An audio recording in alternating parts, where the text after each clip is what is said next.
of 17,000 plus at Chicago Stadium. This, the 292nd consecutive sellout, a streak that dates back to November of 1987, and this one of the loudest crowds in the NBA, and the decibel level will begin to rise with the introduction of the starting lineups. And here is the public address voice of the Chicago Bulls, Ray Clay. Good evening, ladies and gentlemen. The Chicago Bulls welcome the world's greatest fans to the Chicago Stadium. Tonight, Game 3 of the NBA Finals is between the Phoenix Suns and your Chicago Bulls. Now for tonight's lineups. First, for the visiting Phoenix Suns. At forward, from Auburn, 6'6" Charles Barkley. A 6'7" forward from Oklahoma State, Richard Dumas. At center, 6'10" from Old Dominion, Mark West. At one guard from Central Michigan, 6'6" Dan Marley. At the other guard, 6'1" from California, Kevin Johnson. The Phoenix Suns are coached by Paul Westphal, assisted by Lionel Hollins and Scotty Robertson. The trainer, Joe Brodsky.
For more on the Bulls, let's go over to Ahmad Rashad. Ahmad? All right, thanks, Marv. Before the game, I was talking to Horace Grant, the G-Man, they call him, and he's had his hands full this entire playoff series, first with Charles Oakley, now with Charles Barkley. I said, how in the world do you get yourself inspired? Well, he was sitting down in his locker reading quotes from Vince Lombardi. I said, what's the best thing you read in there? He said, well, winning isn't everything, it's the only thing. How appropriate. Marv? We're a legendary Chicago sports announcer. The first voice of the Chicago Bulls. All right, about Horace Grant, 10 of 13, 24 points, career playoff high in Game 2 in Phoenix. That man on the spot, Kevin Johnson, looking to bounce back from the 2 of 8, 32 minutes in Game 2 on Friday night. Darryl Garretson, Mike Mathis, Dick Pavetta are the officials, and Paul Westphal was telling us earlier about some unusual matchups that he would make some unique changes for tonight's game. The man has a lot of courage. He's going to try and shake it up. He figured I'm down 0-2. What the heck going into their building? How about giving Kevin Johnson, the challenge of guarding Michael Jordan? He felt it would get his mind off the offense, make him concentrate on something else. Dumas will play B.J. Armstrong, Marley on Pippen, West on Grant, and give Charles Barkley some rest. Put Barkley on Cartwright, who they don't go to a whole lot. Magic, what's your reaction to that? Well, I think it's a good move in terms of letting KJ just say, okay, forget about what happened. The game are behind you. Concentrate on this game, Game 3. Let's see if the Suns do hold true to that particular matchup.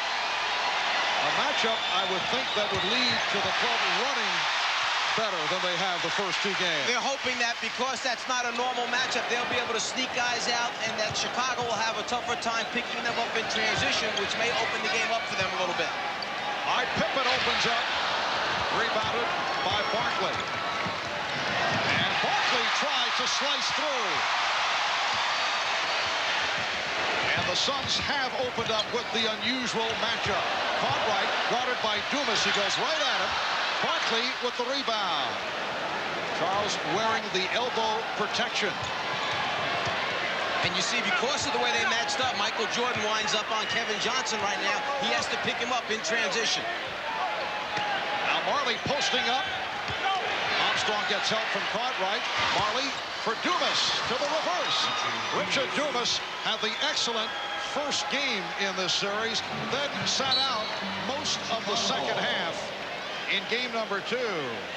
Well, Phoenix over the first 2 games with the lead for only 3 minutes and 54 seconds out of the possible 96 minutes. They led for only 18 seconds in the second half. So the Bulls off to the slow start. They have gotten off quickly over the first 2 games. Here's Johnson, yes, and the Suns with a 4-0 lead. See, that's how you can break that shooting slump that you're into. Good move. Another turnover. Here's Marley with Pippen back. He pulls up for the 3. Rebounded by Jordan. Phil Jackson had mentioned to us, we have to weather the early storm because they understand if they don't come out with a lot of energy, meaning the Phoenix Suns, in this building, we'll put them to sleep early. So Phoenix had to come out and play hard from the beginning. Chicago has to withstand the early minutes. And Michael Jordan puts the Bulls on the board. And there's the concern with Kevin playing him, that Michael will post Kevin up. But then again, if Michael's got it all the time, then the other people aren't hurting him. Barkley setting for the 3, and he hits it. Charles Barkley had about a half hour to line that shot up. But the elbow must be feeling good. And you know what? I like how Phoenix has come out to start this game. They're taking their threes, they're playing loose, and this is going to be a tough game for Chicago. B.J. Armstrong cuts it to a 7-4 Phoenix lead. B.J. Armstrong has been superb right throughout the playoffs. And it's Armstrong now guarding Johnson. Good look, and Dumas puts it away. So the assist for Kevin Johnson, and the Suns lead 9-4. Pippen being guarded by Marley. Dumas with the steal. He had that one diagnosed. The Suns with an 11-4 advantage. And Phoenix has more energy right now than Chicago does. You can see it. Chicago's kind of meandering through things, not running their cuts real hard, not passing the ball crisply. Phoenix taking advantage. You know, sometimes when a team is struggling, what they need to do is get on the road. So Phoenix is feeling good right now. They're on the road. They don't have to listen to their crowd. They're feeling right at home right now. All right, here's Pippen. And it's tipped home by Jordan. That 7-point lead just a moment ago, the Suns' biggest lead of the series. And Johnson was able to penetrate, could not finish it. Armstrong with West getting back. He goes around it. B.J. Armstrong was facing the 6'10 mark. West gave him a head fake, and he left him behind. Gave him a little hesitation. Looked up with his head like he was going to shoot the jumper. Once he saw the big man coming, kept his dribble alive, went to the basket. Mark West putting moves on Bill Cartwright and goes to the jump hook. Mark West has seen limited action over the first 2 games, 14 minutes, game 1, and in game 2 only 8 minutes. In both situations, he got himself involved in early foul trouble. Suns lead it 13-8. Dick Pavetta, the outside official, calling the foul on Richard Dumas. Before the game, Charles Barkley said he couldn't pick his elbow up past the top of his head. Well, after a little bit of work from the doctors and trainers, obviously he can rebound the basketball, and if you give enough time, he'll line up a 3-pointer and put that one in the bottom net. He's feeling a little bit better now that the game has started. Cartwright. Pippen gets inside, and he's rejected by West. Johnson knocked it away from Armstrong. It will be Chicago ball with 21 on the shot clock. Something that they certainly can use. The presence inside of a shot blocker. West, whose minutes have been limited in the first 2 games, will block and change them. And another block by West, but caught right. Able to recover. Suns lead 13-10. 4.5 gone by.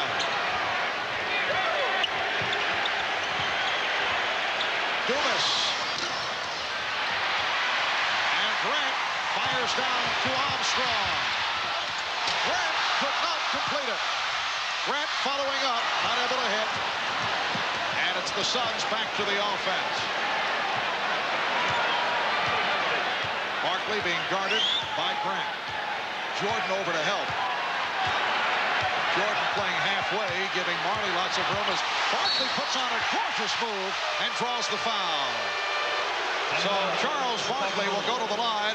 Horace Grant is called for the personal, his first. Charles has done a little bit with his outside game, now a little bit with his inside game. He's feeling pretty good. Timeout call. We'll be back after this.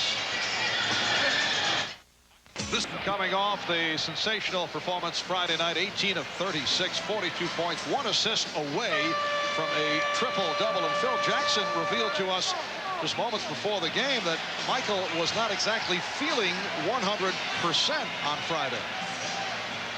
Going into Friday's game, I thought Mike was going to be maybe unable to play a lot of minutes. He had headaches. The doctor was looking at him for heat exhaustion or for some migraine potential headaches before that game. Gave him a heavy dose of Tylenol. That wasn't working. He went out in the court and said he felt better once he started playing and once he started getting into warm-ups. But we were quite concerned. He had to stop the shoot-around during the morning. And yet, somehow or other, he found the energy from whence it comes. I don't know that he has. And only he has had that kind of energy of any player I've ever seen to fulfill a game. And not only that, but just finish a game as well as he did.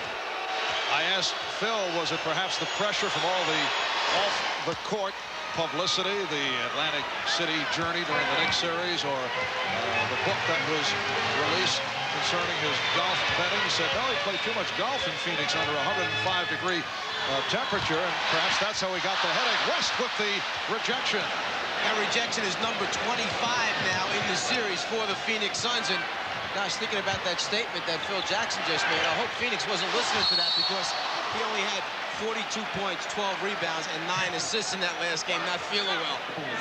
Well, right now, Phoenix is doing a wonderful job of team defense. Mark West, that's his 3rd block shot so far in this first quarter. Now, on the other side of that, Phoenix is looking like they're more of a concentrated team, especially in this first quarter. They look like they know what they want to do.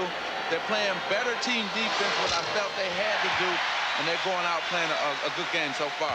Horace Grant called for that foul, and the Suns struggling at the line. 6:27 remaining in this first quarter. The Suns with a 15-10 lead. Let's go over to Hannah. Well, Marv, during that last timeout, Charles Barkley checked in with team doctor Richard Emerson regarding his injured right elbow. Of course, Barkley with a couple of rebounds early and a three-pointer, and he told the doctor, I think we're going to be all right. Marv?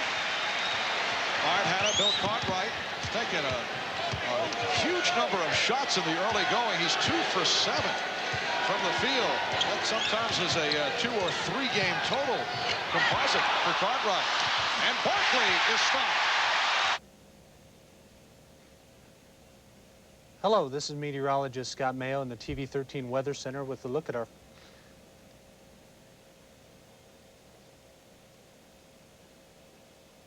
Good evening. This is meteorologist Scott Mayo in the TV 13 Weather Center issuing this tornado warning for northern Warren County.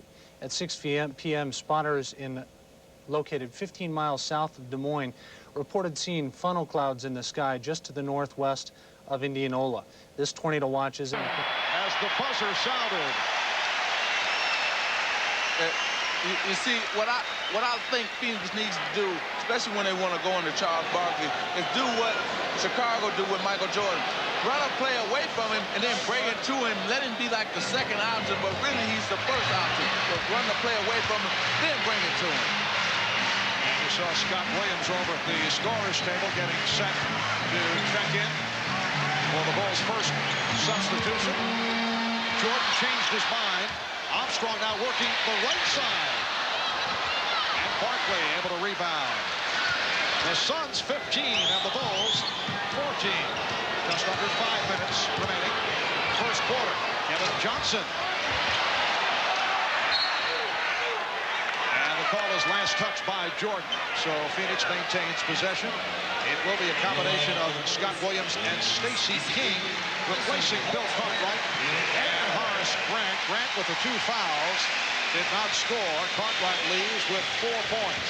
Would you say that so far this has not been the explosive beginning that Chicago normally plans on? The crowd getting involved, and it's because of the good start by Phoenix. Here's West. Dumas on the tip. And the Suns now lead by 3. Bulls try to break, but the Suns did get back. Jordan with room for 3. Yes. Michael Jordan has 7, and he has tied the game at 17. Oh, Armstrong went down, and a foul is called. Foul on West, who blindsided Armstrong. Mark West just apologized to B.J. Armstrong. Well, what they're trying to do is take that pressure off of KJ and set a pick in the backcourt for him. And what they say, I guess he was moving when he decided to set the pick. See, you're going to see Mark West move over. But what that's going to do is remind B.J. all the time now to look up and look for that pick. Even though he got the offensive foul, Mark West, it's a good move to try to free up KJ. Here is Pippen. Bulls with a 9-2 run have taken a 2-point lead. First time this evening that Chicago has the lead. Johnson accelerates. He could not penetrate the middle, and he's called for the offensive foul. Well, in that last timeout, Ahmad, Rashad mentioned that Phil Jackson stressed big men. Get over in front of KJ. Don't let him get to the front of the rim. It's exactly what they talked about in that timeout. Armstrong. B.J. Armstrong once again providing much damage to the Phoenix Suns. Fast start, he's at 4 out of 6. He has 8 points. Chicago leads 21-17. Here's Marley. Yes. And Marley, over the first 2 games, not able to get into it in the first half. In both situations, he came on in the second half. That's his first field goal of the night. Here is Pippen. Scottie Pippen getting good looks. His second field goal has 4. The Bulls now lead by 4. Again, they pick up Kevin Johnson at midcourt. Well, they're just trying to wear him down. What they want to wear him down, especially for the 4th quarter. Barkley lost the handle. And they will jump it up. Pippen diving on top of Dumas to tie him up. Off the dribble, Scottie Pippen elevates and then gets a clean, wide-open look at the front of the rim. You've got to have a hand in his face, go up and challenge the shot. The scramble for the loose ball. This is the finals. You get on the floor and get after all of the loose ones. Well, B.J. Armstrong came on very strong at the end of the regular season. He has had an excellent playoff run. It took a while for B.J. to gain the confidence of Michael Jordan and the rest of his teammates when he was inserted into the starting lineup earlier this season. It was not readily accepted, but it is a different story now, and we talked about that with Michael Jordan. I think B.J., like most college players coming to this level, want to be a star. They want to be noticed. They want to score. They want to be known as a scorer. I think most of the people realize that if you score a lot of points, sometimes you get a lot of the recognition. But I think from what B.J. felt is that he knew he could play on this level. He knew he wanted to see his success come his way, but he had to be patient. We had to do it within the team concept. I think he's accepted that role to a point where it's made us a much better team, and now he's getting the recognition that he certainly deserves.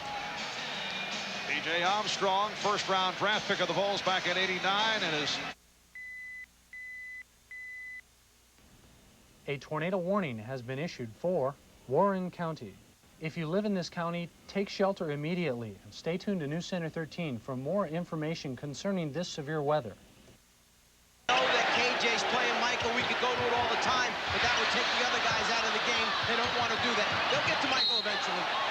Last touch by Dumas. The Suns have inserted Oliver Miller for the first time. And I think what Coach Paul Westphal is doing here with all these mismatches and going to different lineups is he's trying to conserve first Dan Marley's energy where he can get off offensively. And then when KJ is guarding Michael Jordan, that means that he can get away from BJ and won't be pressured all over the court once the outlet comes to him. Oliver Miller was called for that foul. Scramble for the loose ball. Miller turned his head, didn't keep a body on King. King makes the quick move, comes up with the ball. Both teams have only 2 team fouls. Very few whistles here at the start. Jordan, after feeling around for the presence of Marley, connecting for his 4th field goal. He's 4 for 6, 9 points. Chicago 25 and Phoenix 19 with just under 2 minutes left in this first quarter. Game 3 of the best of 7. Phoenix trying to cut it to a 2-1 lead. Chicago trying to go up 3-0, and Michael Jordan puts the Bulls up 27-19. Dan Marley just stood in that corner, even after the steal, never moved. He just couldn't believe that Michael Lefter came up with it that clean. Dumas with the second effort following the rejection, and the Bulls now lead by 6 points. Jordan off the...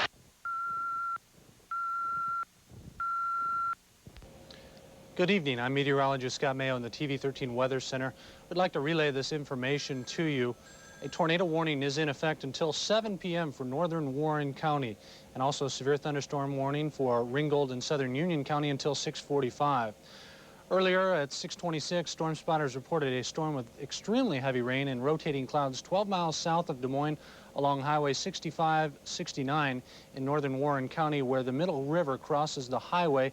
It was moving to the east at 20 miles an hour. Residents in the path of this storm should take shelter immediately. Also, 6 inches of water was flowing over Highway 28 near Norwalk, which is 10 miles south of Des Moines. Stay tuned to TV 13. We'll keep you updated as to the severe weather.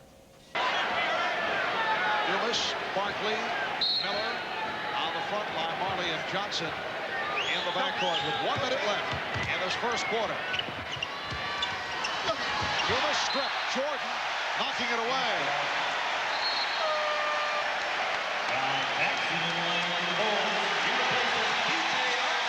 B.J. Armstrong hears it from the crowd as John Paxson replaces him. Armstrong leaves with 8 points.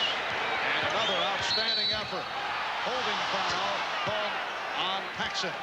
See, the struggle has come from Phoenix again when they've been able to have to set up in their half-court offense.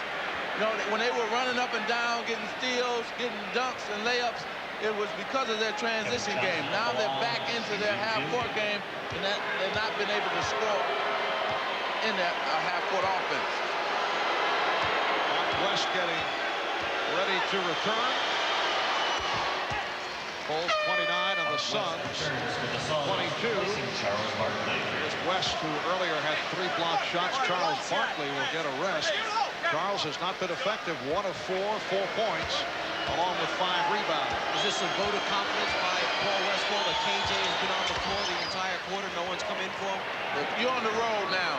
Frank Johnson is a good player, and he probably plays better when he's at home. But now you're on the road in the biggest game in probably Phoenix Sun history to date. And you got to go with your veteran. You got to go with the all-star and KJ. Jordan tried the bullet pass. The officials checking it over. Garrettson and Fratello in a discussion as to who knocked it out of bounds. Fratello apparently had the better look, and he says last touched by Chicago. Well, to me, it hit Oliver Miller and went out of bounds. Nobody else from the Chicago team touched it after that. So you got a break there for the Phoenix Suns. Yes, that's the contention of the Bulls, but the ball goes to Phoenix. Half minute remaining in this first quarter. Chicago leads by 6. Dumas, Miller with the tip. So the Bulls now lead 29-25. 20 seconds remaining in the quarter.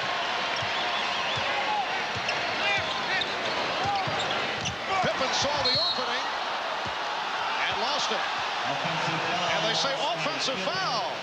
It's a charge called on Pippen. I don't know if anybody knew what the call was at the end. Everybody just kind of stood around and waited. Was it going to be a foul for moving underneath Pip? Was it going to be an offensive foul? Then suddenly the announcement that offensive foul was called. That might have been the first mistake of these 3 games that the Chicago Bulls have played. They shot. Pippen went in with 12 seconds. You know, there's a lot of time now on the shot clock. Danny Ainge, who had the strong game on Friday night, has come on for the first time. Here's Johnson. Yes. 4 seconds left in the quarter, and the Suns within 2. Marley with the intercept. Marley for Dumas, and they're tied at a 29. 1 and 5/10 seconds to go in the quarter. Scott Williams throws one the length of the court. Jordan with the shot. So the Suns score the last 8 points of the first quarter. They've come from behind to tie the game at 29. And what Magic was talking about wound up being a 6-point swing in the game, potentially. 2 that Chicago didn't end to get the quarter, and then after the score, steal, and another score, 4 more points for Phoenix. After one here in Chicago, the Bulls 29, the Suns 29.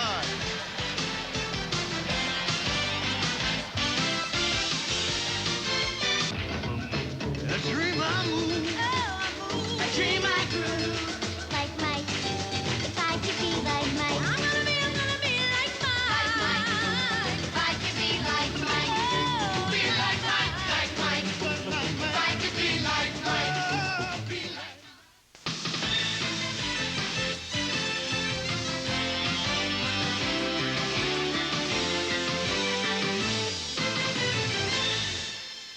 Should we talk about it?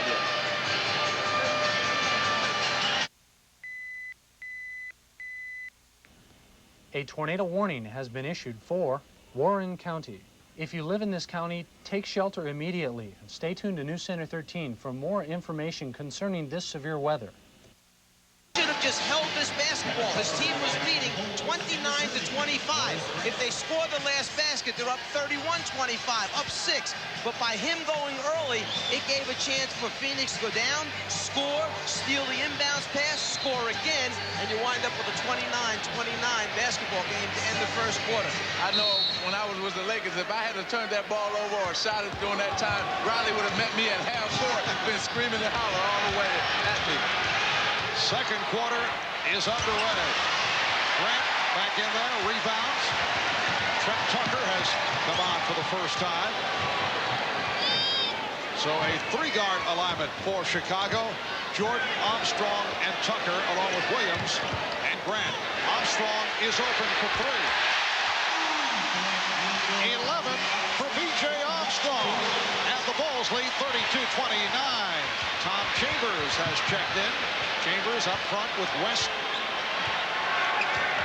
Marley, Johnson, and Ainge in a 3-guard set. Marley for 3. Yes, and Dan Marley is on target. They finally took advantage of the team defense of the Chicago Bulls, spotted up Dan Marley on the penetration, kicked it out to him for 3-point. The game tied at 32. Jordan with the room. Too much room for Michael Jordan from the Phoenix point of view. 15 for Jordan. The Bulls 34, the Suns 32. Marv Albert with the czar of the telestrator, like Fratello, Irvin Magic Johnson. Rashad had a score. Costas will be along at halftime with the Prudential halftime report. Bill Walton and Peter Vesey. Here's West getting inside. Mark West with his second field goal, and again we're tied 34 apiece. Minute and a half gone by in the second quarter. Scott Williams. Johnson gets it down for Chambers, and Phoenix is up by 2. Well, see, this is what I was saying. The way you can get Kevin Johnson involved is to get out in the transition. And they just were able to do that, and that's the session right there. Jordan feeling for Marley on the post-up move.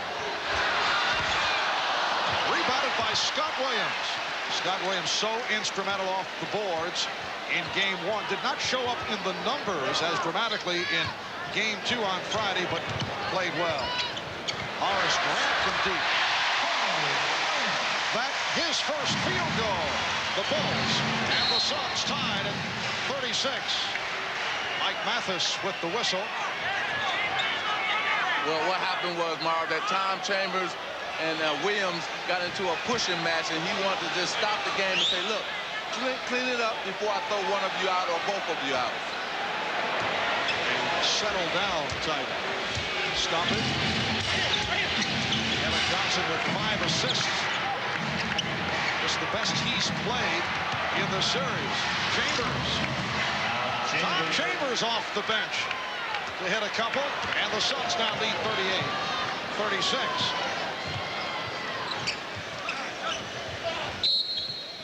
And it's called against Chicago. It is an offensive foul, elbow indicated. And it's on Grant. That is his third. 3 personals on Horace Grant.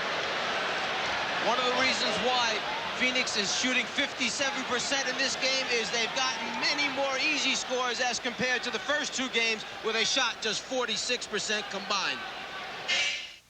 The Suns are feeling the heat. Game 4 Wednesday night.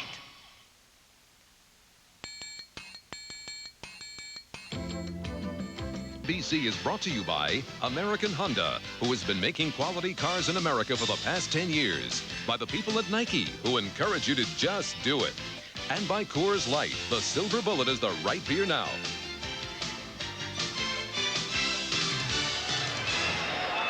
Most critical for Chicago to have Grant on the floor. He steps up to back pick as his teammate cuts. Ainge gets hit with the block. The official calls an offensive foul, number 3 on Horace Grant. He's not real happy with that. He knows he has to go to the bench. Let's take it over to Hannah for a second, see what she's got from the Phoenix bench. Well, Charles Barkley is still sitting at the end of the Phoenix bench. He's not re-entering the game. At this point, Charles is having ice applied to that injured right elbow. Dr. Richard Emerson is afraid that Charles may have lost some of the strength in that elbow. They have some ice on it right now to keep the swelling down. Marv? All right, Hannah, the Suns 38, the Bulls 36. 3 minutes gone by in the second quarter. Kevin Johnson backing his way on B.J. Armstrong. Chambers, yes. The Suns have hit 8 of their last 9, and Tom Chambers a major factor. He's hit 3 of 3 from the field. For the first time in this series, in this game, the Phoenix Suns are taking advantage of the double teaming trap that the Chicago Bulls are putting on them. So they're getting good shots and they're knocking them down. Here's Jordan. Well, he beat Marley, but went short, tried to alter the shot as he was putting the move on West. Marley on the rebound. Another opportunity for the Suns. 3.5 gone by in the second quarter. Ainge for West. West rejected and fouled by Pippen. Scottie Pippen committing his second. Trying to take a page out of Chicago's defensive book. Big men come over, close down the lane to the basket. Mark West rotates underneath Michael Jordan. It makes Michael come up a little bit short. Michael not real happy about it afterwards. Has a few words to say to Darryl Garrettson as they head down the floor side by side. Good buddies, Michael Jordan, Darryl Garrettson. And Mark West, a very poor free throw shooter, 52% during the season, hits on the first. Mark West started his NBA career with Dallas, then on to Milwaukee. Cleveland is his 6th year with the Suns. Acquired in that deal involving Larry Nance. And hits on both, and Mark West has played well in the first quarter. The Suns lead by 6.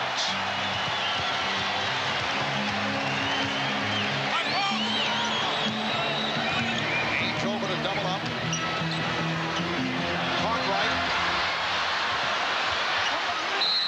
Jump it up, Pippen, and Marley will jump it up. Phil Jackson making some more changes. Darrell Walker, who has seldom played in the playoffs, has come on. He's on the floor along with Armstrong and Jordan, Cartwright, and Pippen. And Danny Ainge read that Darrell Walker was on the floor. He ran right over and double-teamed Michael Jordan. They said, you can have the ball, Darrell Walker. You're going to have to beat us. Walker got to it, and a foul is called. It's on Walker. Mathis with the call, with Walker looking for position against Ainge. Here it is. I think he called Darrell Walker for pushing off with that left arm as Ainge tried to rotate around and steal the jump ball.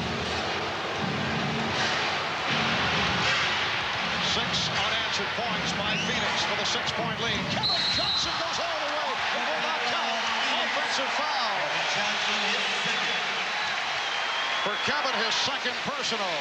Kevin Johnson must understand he needs the in-between game. When you beat the first guy off the dribble, you've got to pull up about 8 to 10 feet from the basket and look to shoot that in-between jumper or then drop it off. You can't get all the way to the front of the rim against this Bulls team.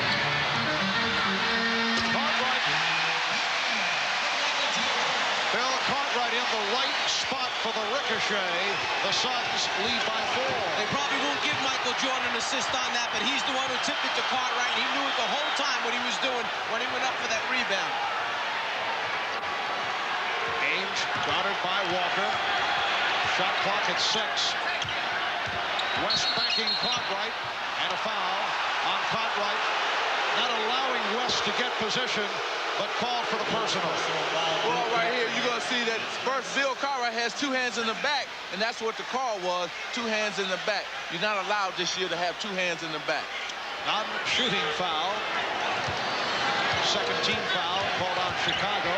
Johnson, well, it was met by Cartwright on a switch, and was able to get the shot off on target.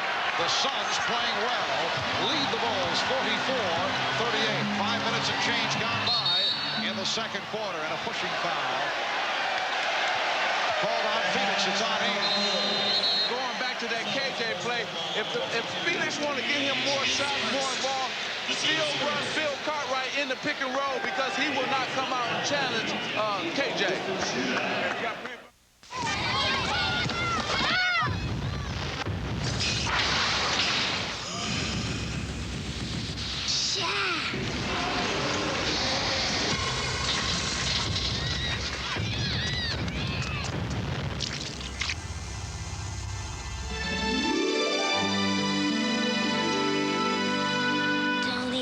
Think about it.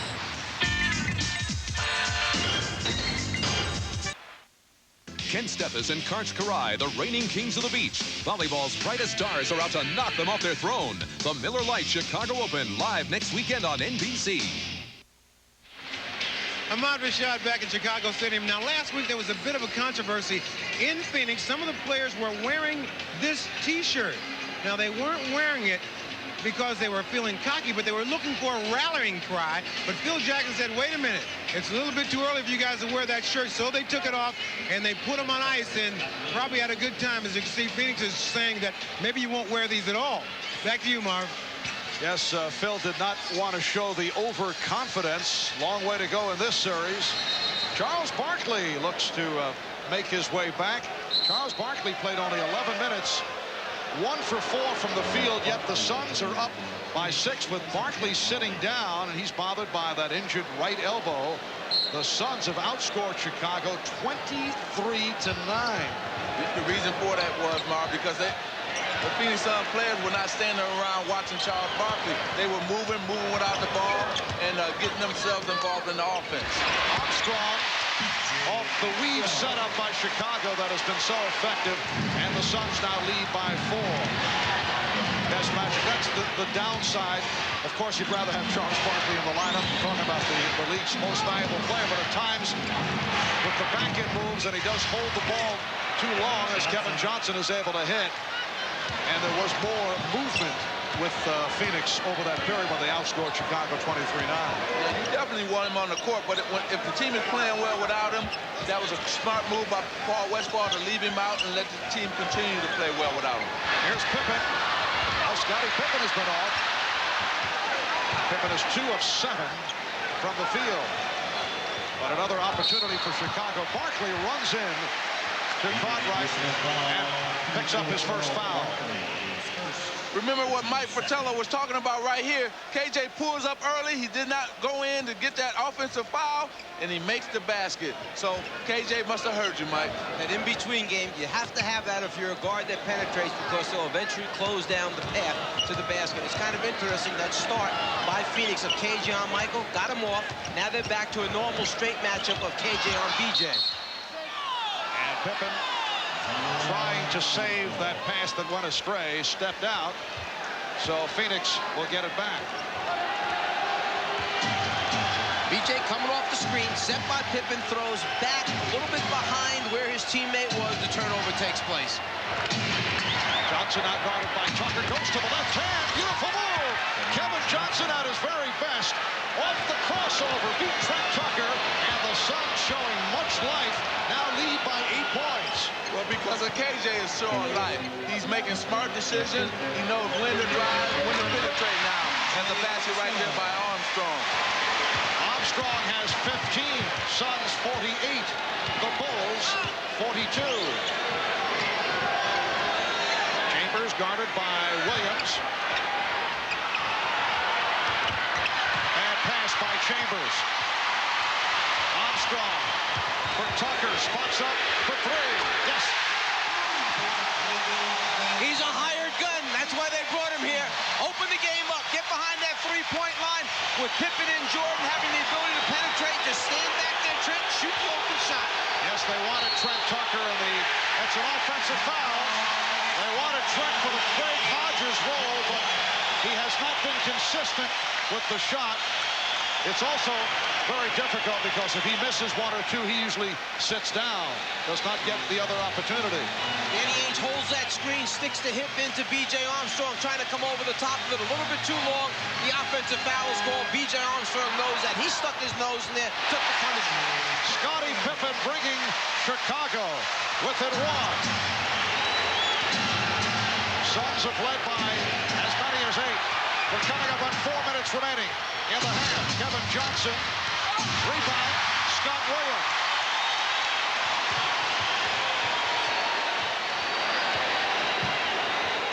Cartwright, played by Barkley. Williams, they're giving him the shot. They feel Scott Williams cannot beat them from the outside. Here's Chambers on the drive. Offensive foul.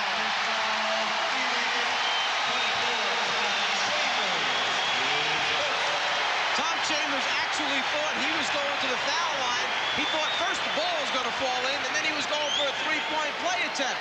Williams there, planted. On that angle, it's tough to tell whether Chambers moved to his left or not. And then Charles Barkley he was just saying, oh, no. And Paul Westphal went crazy. He was all the way up to almost half court. He couldn't believe that call. Chicago with a 7-0 run. They are within 1. Shot clock at 6. Shot clock at 3. Pippen. And the loose ball foul called against the Bulls. Loose ball foul. 24, Bill Cartwright. It's on Cartwright. His second. Timeout has been called. 3:24 remaining in this first half. The Suns lead by 1. Look, it's Big Shot Lawyers. Put the calf roping back on. Let's watch both. Chuck Daly from his home in New Jersey. Daly, of course, coached the Detroit Pistons to back-to-back titles in '89 and '90 before their effort to three-peat was short-circuited by the Bulls. And we'll get thoughts on both the series and tonight's game from Quinn Buckner, Bill Walton, and Peter Bessie. That's coming up at halftime, but right now, back courtside to Marv, Mike, and Magic. Marvelous. All right, Bob, and Kevin Johnson has certainly been a major factor here this evening for the Phoenix Suns with 12 points and 6 assists. Well, the reason for that was Paul Westphal made a great change. He decided to go with Marley or Danny Ainge setting a pick for KJ, and that's enabled him to get into the lane, penetrate, get his jump shot off, because the guards are not used to trapping like the big men are with the Chicago Bulls. Those big men have been stepping out, bumping him with their body, taking away his ability to turn that corner against him initially by going guard to guard on the screen. It's made a big difference in his ability to take the switch and then go from there. And KJ has gone the distance. We have not seen Frank Johnson. Kevin Johnson lifted late in the game on Friday night for Frank Johnson. Barkley. Charles Barkley with the bucket and the foul. Foul committed by Michael Jordan, who just checked back in. They let Barkley backpick, then step out to the top of the circle. Because he can make that shot, Scott Williams flies past him. Barkley takes the punishment. Enough strength and concentration to finish the play off and gets a nice roll at the end as it bites the rim, grabs, and drops through. The Suns 50 and the Bulls 47. And Barkley to the free throw line. He's 1 for 2 from the line. Getting for a 7th point. Coming off the 42-point performance on Friday with Jordan and Barkley both scoring 42. Only the second time in NBA Finals history that two opponents have hit 40-plus in the same game. Back in '69, it was Jerry West of the Lakers scoring 41. John Havlicek of Boston hit in 43 as Michael Jordan cuts it to a 2-point lead. Havlicek doing it for the Celtics.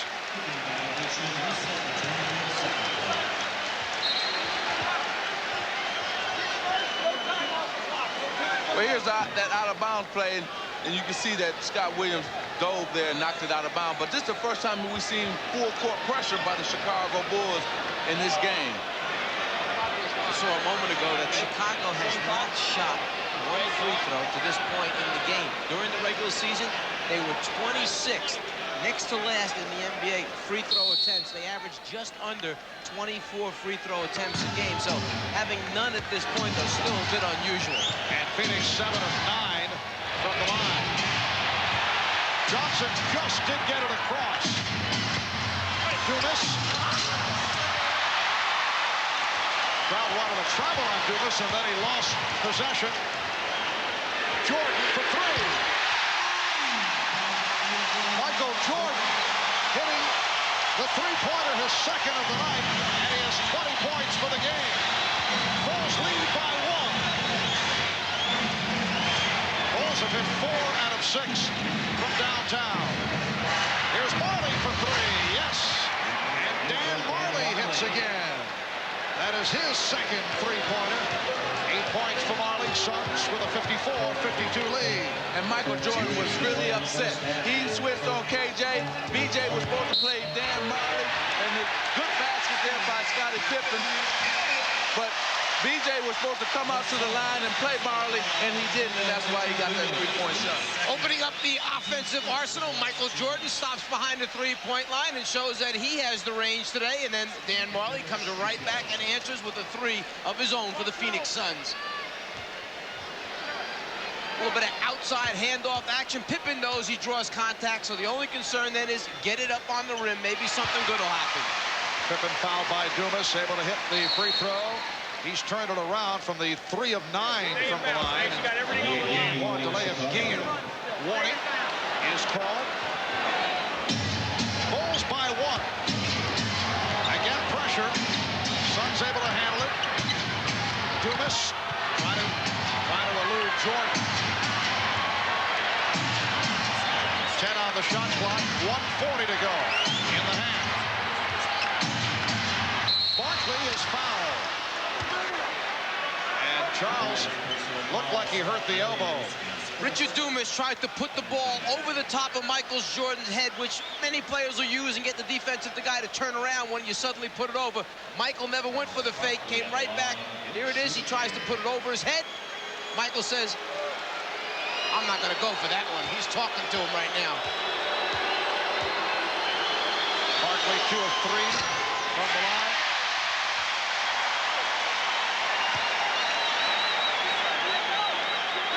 Drive. Barkley may have gotten hit in the same elbow again that was injured coming into this game. Pump fake, the body lands right on it. He feels it in the sore elbow. They drained the elbow about a half hour before the start of the game. Misses on both free throws. Bulls 55 and the Suns 54.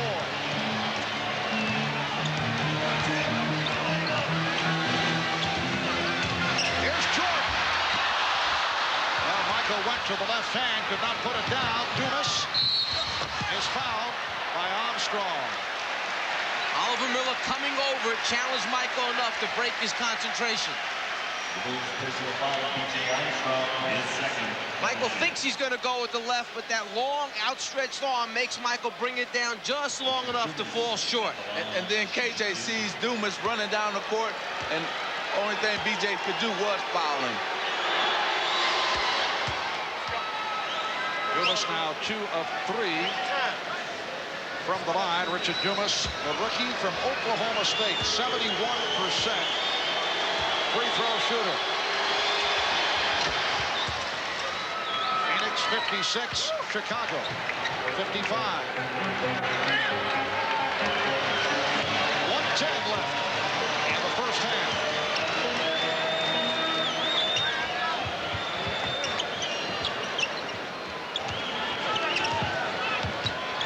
Now Marley picks up Jordan. Shot clock at 6. Jordan. Oh, he set it up with the crossover. 22 for Jordan. The Bulls by 1. Dumas over King. Williams with the rebound. Stacey King. Trying to change his mind. Marley for Barkley. And he's rejected by King. The basket counts. It's a goal tag. Once the basketball goes up on the backboard and touches the glass, you cannot take it back off. It touches, there's the pin, then after it's on the glass, you can take it to the glass, you just can't take it off once it's on there. And last time down, Phil Jackson was really upset because King had a great backdoor pass to Scottie Pippen, but never looked for Scottie after Scottie had thrown it to him in the post. Took the move himself, came up short. Here's Armstrong for 3. Final seconds of the half. Phoenix up by 1. Dumas for Johnson. Time running out. Kevin Johnson. So halftime in Chicago. The Phoenix Suns with a 58-57 lead on the Chicago Bulls. Charles Barkley playing with the injured elbow. Only 3 of 6 for 9 points. Michael Jordan, 10 of 16. He has 22. Phoenix shot 56% from the field, and Chicago at 50%. Bob Costas and the Prudential halftime report is coming up. At the half, Game 3 of the NBA Finals, it's the Suns with a 1-point lead.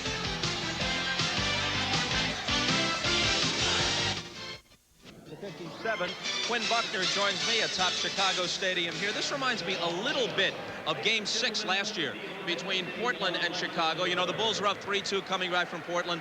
Nobody thought the Trailblazers had much of a chance. They came in loose and played very well. In fact, led by 14 or 15 before Chicago went on a fourth-quarter run and pulled the game out and won the series right there. Well, I do think there's some similarities here because Chicago feels pretty much assured, though they won't say it, that they have this series wrapped up. And sometimes when you go and win on the road and then come back and got to play at home, you lose a little bit of that extra drive, that hunger. I think Chicago has done that. They've turned the ball over. They haven't been as well on the defensive end of the court, and that's what's got them in this 2-0 position. They've got to guard people better. Let's go to Chuck Daly, who's standing by at his home in New Jersey. Chuck, if you were Paul Westphal and somebody told you that Charles Barkley with the injured elbow would have 9 points in the first half, but you'd still lead by 1 on the road, you'd have to be both surprised and thrilled. Yeah, I'd be very excited about it, but what normally happens in something like this, when a great player like Barkley is out, maybe Jordan doesn't buy in, maybe Scottie doesn't buy in, but 1 or 2 of your players buy in that maybe we don't have as difficult a time, because I thought they played very frantically in Phoenix to win. When the Lakers won back-to-back, they beat you in 1988 by the narrowest of margins. Then you won back-to-back, and for the first of their 2 titles, the Bulls had to knock your Pistons off to move on. How do you compare these Chicago Bulls, in the minds of most, on their way to 3 in a row, with your Detroit team and the Laker team you both lost to and defeated along the way? Well, I think both of the previous teams, Detroit and Los Angeles, failed because of injuries. L.A. had both guards injured. We had Isaiah and some other people beat up. They seem to be reasonably healthy. They're a much younger club, and they've got, you know, Superman prevailing at his best. Chuck, you play with Michael quite a bit this summer. Tell the people at home what it's like to be with this guy and how competitive it is and how much of that you think he puts into trying to three-peat, how important it is to him. Well, I don't think we've ever quite seen anyone. I know everybody in our business is competitive at every level, but he has some special qualities. His competitiveness rises above, and then he's blessed with all of these gifts that makes him a very, very special and maybe the best player of all time. Chuck, let's talk about your ball club and especially the tragic loss of Drazen Petrovic. Have you had a chance to gather your thoughts about this yet?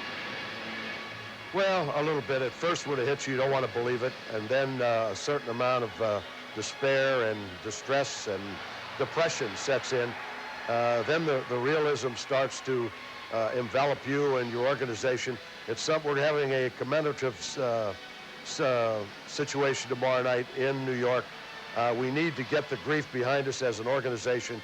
This was a kid that, worked very hard to get where he was, very competitive. A lot of people don't realize he was named to one of the top 15 players in the NBA this year, third team All-NBA, and he did it surely on his own ability. A tremendous individual. I think we'll all remember his smile. Of course, we think first of his loss in human terms, but it's also had an effect on your roster, and the composition of your team has changed drastically since you first arrived the season before this one. Terry Mills gone. Mookie Blaylock traded for Emil Robinson. Now he may be gone. Chris Dudley, an unrestricted free agent, and the death of Drazen Petrovic. This presents a much different challenge than what you might have expected a short time ago for you. Yeah, I would say so. When I came here in September, we were hopeful of having all of these people, including Dudley, in our lineup. Right now, we're struggling to do that, and going to have to do a lot of evaluating, I think, with this roster, and a lot of work. Chuck, as always, a pleasure to talk with you. Thanks for taking the time. Thank you very much. Okay, when we come back, we'll be joined by the insiders, Peter Vesey and Bill Walton, as we talk a bit more about the Suns and the Bulls. That's after a message from Prudential and a word from the NBA. B.J. Armstrong, it's all yours. B.J. Armstrong, a couple years ago, he told me that if he was in Phoenix, he'd be KJ. The first couple games of this series, if he were in Chicago, if KJ were in Chicago, he'd be Corey Williams. I mean, the difference in this guy's game in the last couple of years is unbelievable, and nobody thought he'd get this far. It's made the Bulls a much more resourceful club because it gives them one more guy on the break. He's making great decisions. He's learned an awful lot from Paxson. He's now able to spot up, and Michael Jordan knows now to look for him, and BJ is not afraid to take the big shots when Jordan's in the game. All right, now, Bill Walton has been caged up through the first two games. This is his first appearance of the finals, so naturally, he wants to come out with a strong point. And even though the Suns lead by 1 at the half, you say... This series is over, Bob. It's been over since the first quarter of the first game when the Bulls realized that they could score at any time and shut down the Suns at any time they wanted to. The Bulls have been playing the clock ever since the first quarter of game 1. But the difference with B.J. Armstrong and Scottie Pippen and the rest of the Bulls is that they have learned how to play from Michael Jordan. Scottie Pippen, his outside shot has taken his game to new levels, higher levels than he's ever been to before. And B.J. Armstrong, his ability to create, put the ball in the hole, and do the things and play at a level that Michael Jordan has taught them how to do. No other player in the league is teaching their teammates right now. And now a word of agreement or dissent. Well, I think it's a combination of both. But as you know, guys, I'm more interested on the defensive end of the court. I don't think there's any question about it. That's probably what surprised people the most. Phoenix was the highest scoring team in the league, and they don't look like it against the Bulls because the Bulls with Michael Jordan and Scottie Pippen cover as well as anybody that plays basketball, and they're going to three-peat, and you do it with defense. But it is the Suns over the Bulls by 1 at halftime of game 3, and we'll turn it back to Marv, Mike, and Magic for the call of the second half as you gentlemen settle back in, as you've done through most of the series. And we'll be back after these messages from your local station. This has been the Prudential Halftime Report, brought to you by the Prudential. Peace of mind. Back in Chicago, Marv Albert, Magic Johnson, Mike Fratello. Halftime, the Phoenix Suns 58, Chicago Bulls 57. We talked about it during the course of the first half. The difference for Phoenix, the play of Kevin Johnson, ineffective over the first 2 games, Magic, but effective here thus far. Well, I think Kevin has read the situation. He's gotten into the flow of the game. Remember, we talked about at the top that he had to get in transition. They've been doing that. And I think the key to him is, too, that he's feeling confident right now. You can see it. He's strutting, he's playing, and that's only going to help the Phoenix Suns. And Mike, as our defensive coordinator here on the telecast, I know you can relate to the fact that Chicago's defense has not been what it was over the first 2 games in Phoenix. The end result, Phoenix shooting 56% from the field in that first half. I would have a good idea that down in the locker room right now, Phil Jackson talked to the team about the pressure, the number of turnovers that are being produced by the defense. Shooting 56%, no way they will win that way. First 2 games combined, they had them at 46%. Significant jump. And the other thing, 1 free throw attempt for the Chicago Bulls as compared to 13 for Phoenix. All right, a look at the halftime statistics.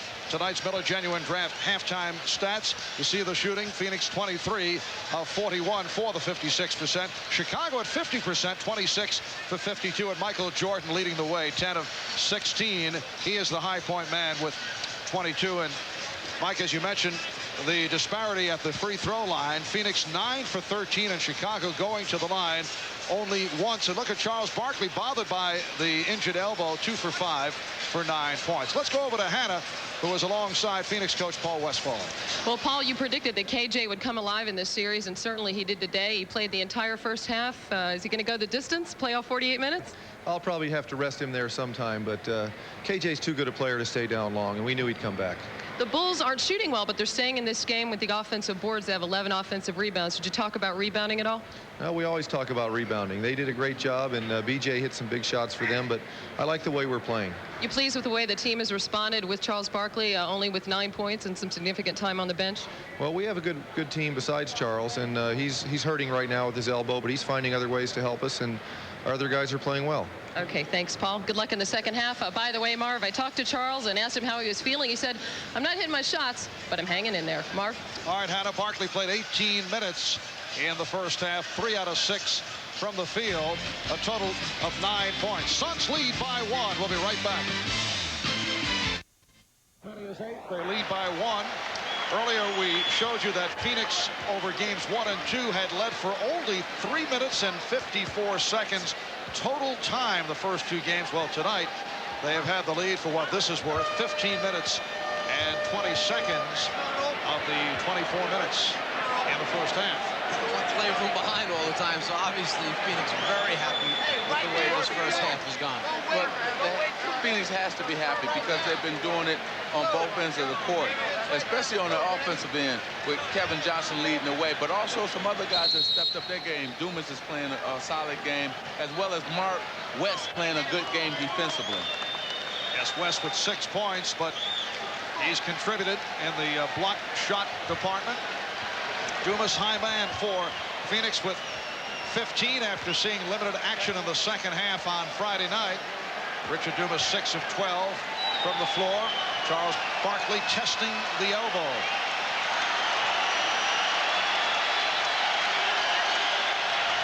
So we're set for the third quarter. It's game 3 of the best of 7. Game 4 here in Chicago on Wednesday. We'll be on hand starting 9 o'clock Eastern time. And game 5, if necessary, here in Chicago next Friday starting at 9 in the East. Johnson with the step. So Kevin Johnson extends to a 3-point Phoenix lead. See, as a former player, Paul Westphal said, hey, I'm going to ride you all the way out, KJ. You're going to win it or lose it for us. Great move by Paul Westphal to play him the whole first half. And let's see if he can continue his solid play, that being KJ in the second half. Scottie Pippen off the pick. Good screen set by Bill Cartwright. The Suns 60 and the Bulls 59. And Phoenix with Barkley, Dumas and West up front, Marley and Johnson at the guards. West set up by Dumas. Mark West with his 3rd field goal. They are reading the double teams. It's not the first pass that's going to beat the double team. It's the second and third pass after the ball comes out of the top that counts. Michael Jordan not able to hit on the three, but a second opportunity. Horace Grant has not had the playing time after getting in foul trouble. He's playing with 3 personals. B.J. Armstrong has had the hot hand. Now Jordan posting up. Oh, very friendly rim for Michael. Well, he's at home. You know, he knows these rims here in the Chicago Stadium. 24 points for Jordan. The Suns lead by 1. Barkley with the pick. Johnson on the penetration. Here comes Pippen. 4 on 3. Pippen all the way. And it will be Phoenix ball. Michael Jordan waits till the ball is reversed, then knows he has the size advantage. Don't give anybody a chance to come over and help out. Just get it up on that rim over the top of KJ and then get a little luck on the rolls. Kevin Johnson began his move at 3-quarter court and was held by B.J. Armstrong. That's 3 on Armstrong. Try to keep him off balance, change of pace dribble, suddenly go hard to the basket. B.J. doesn't move his feet fast enough to foul. Barkley backing Grant. Love to pick up number 4 on Horace Grant. He does a 3-second violation on Mark West.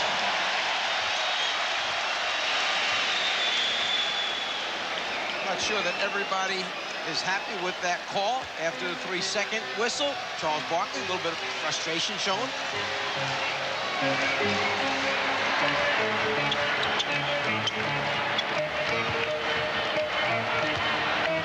Cartwright, yes. 8 points for Cartwright. The Bulls lead by 1. And you'll notice that Phoenix has gone back to the matchups, the unusual matchups that we saw at the start of the game. Johnson thought he had Marley, but Marley had moved to his left. It's a backcourt violation. Well, see, what happened was Dan Marley stopped moving. KJ thought he was going to come around for like a semi handoff for the 3, where he faded to the corner, and that caused a turnover. And Michael Jordan can do that to you. Make you think you want to go one way, and instead change your mind, make you go the other way, and kind of throws him at a sink.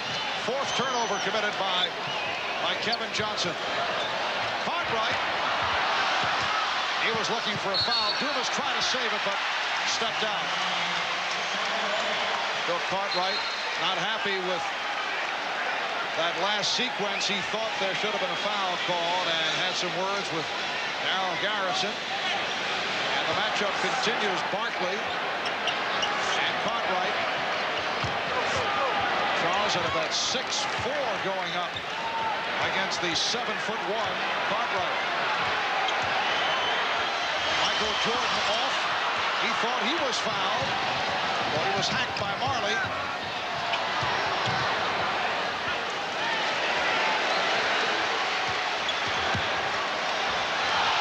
Oh, the crowd wanted the travel. And a reach-in call. Foul on Pippen. That's 3 on Pippen. You got a lot of upset players out here. Now you're going to see a reach-in by Pippen. First, Barkley cleared some space. The crowd right there wanted a traveling on Barkley. Didn't get it, but it got a foul on Pippen. Three apiece on Pippen and Grant. Johnson, a 4th shot. West. Or was that a pass intended by Kevin Johnson? But Mark West able to put it home. Sure, Kevin would like to call it a pass. Suns 64 and the Bulls 63 with 4 minutes gone by in the 3rd. Horace Grant with his 2nd field goal. He's been quiet tonight because of the foul problem. And there's the missing factor for Chicago in the first half. The fact that he had to go to the bench with 3 personal fouls. They need him back on the floor for a number of reasons. Defense, rebounding, shot blocking, and those points that he gives. Oh, what a second effort. Dumas forced the issue on that first thrust and then was able to tip it home. And the Suns lead by 1.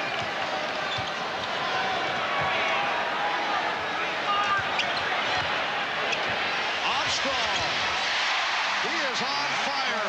17 for B.J. Armstrong. He's hit 8 of 11. Bulls by 1. Once again, Armstrong got picked off by West. Took a pretty good shot. Well, what he's doing, Marv, he's letting B.J. get around him, that being Mark West, then give him a shot after he gets by him. Dumas with a pretty move, but not complete it. There's Pippen going all the way. Paul Westphal wants to talk it over.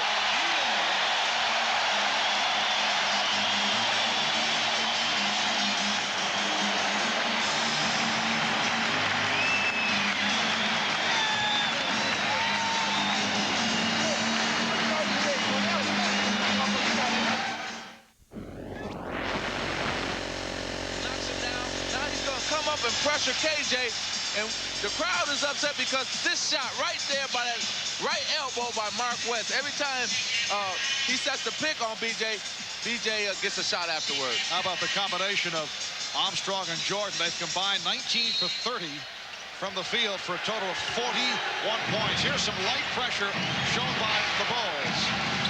Chicago leads by 3. Dumas, oh, what a move, but could not complete it. And again, Pippen on the open floor.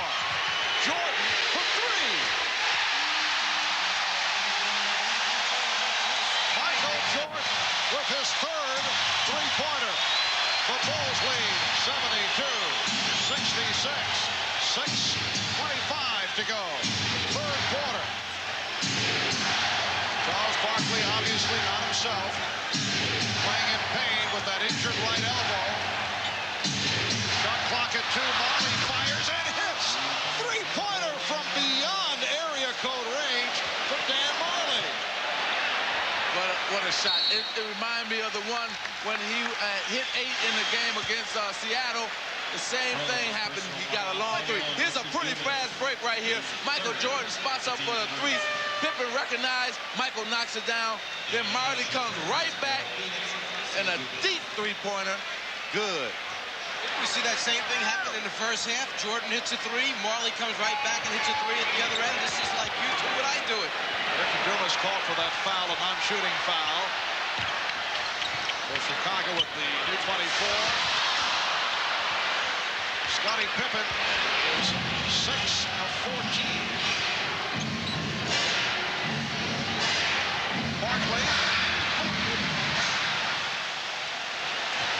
Magic, much can happen with 5.5 remaining in this 3rd quarter, but can they reach the point where the Suns are better off with Barkley on the bench in this situation? Well, not really. Right now, you can't give up on him this early. You have to see what he can give you.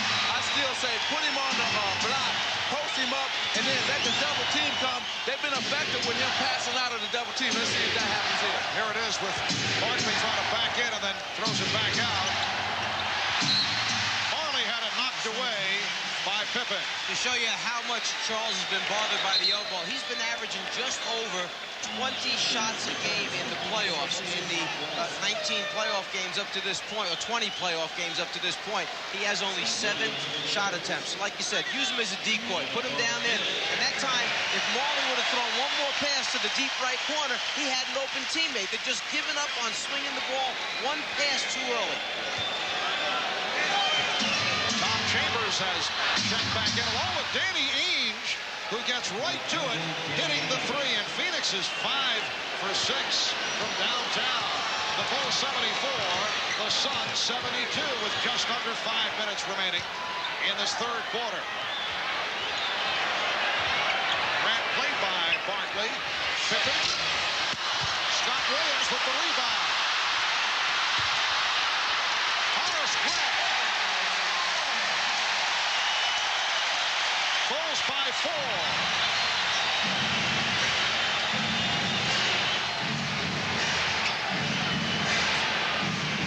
Now Barkley guarded by Williams.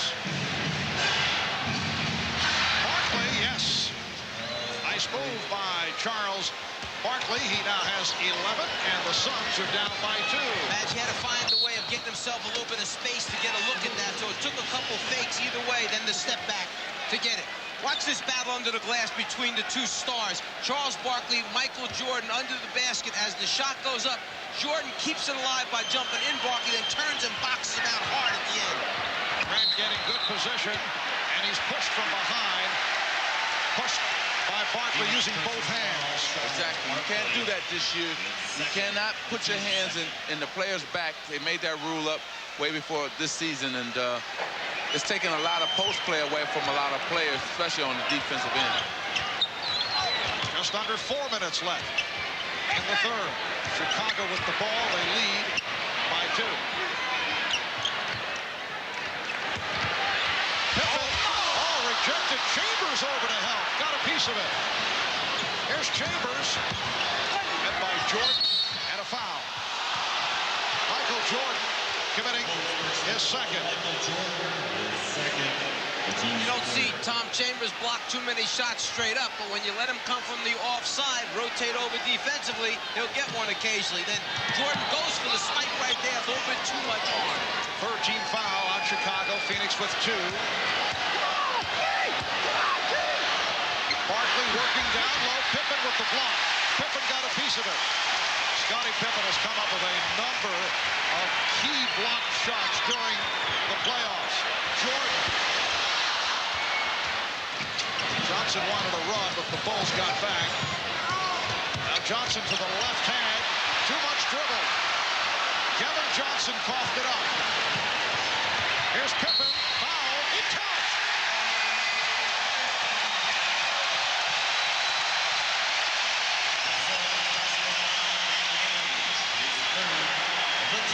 Scottie Pippen doing it at both ends of the floor. First, the willingness to come over and help your teammate out. Scott Williams was calling for help. Scottie Pippen comes up with the block and supplies it. And then the pitch ahead in transition. Ainge tries to stop the layup. Not strong enough. Pippen converts, and now we'll go to the foul line. After the play happened, Danny Ainge was upset with himself for not grabbing Scottie Pippen's arms and stop Scottie from at least getting a shot up. Ainge with his third, only the second free throw attempt for the Bulls. In 33 minutes of play, they went to the line only twice. Chicago leads by 5. Chambers, yes. The Bulls 79 and the Suns 76. It has been a very good shooting ball game. 2:40 to go in the third.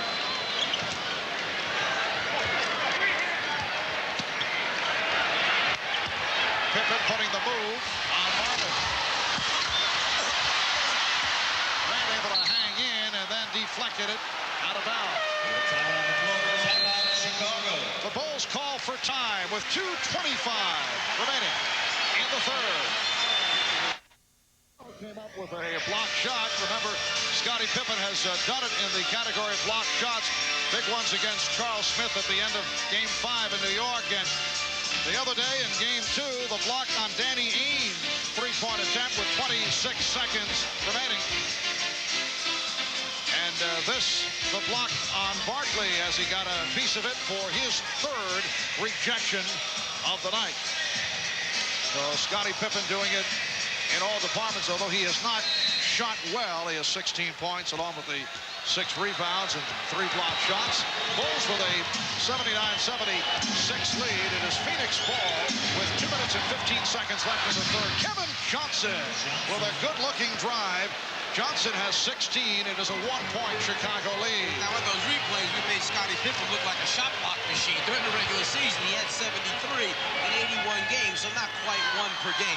But he gets big ones when they need them the most. And here's Jordan for 3. Rebound Pippen. Scottie Pippen also getting big rebounds when the Bulls have needed them. He has stepped up in a major way during the course of the playoffs. Chicago by 3. You see what Chicago is doing. They're letting Charles Barkley have those open shots, jump shots, but not inside shots.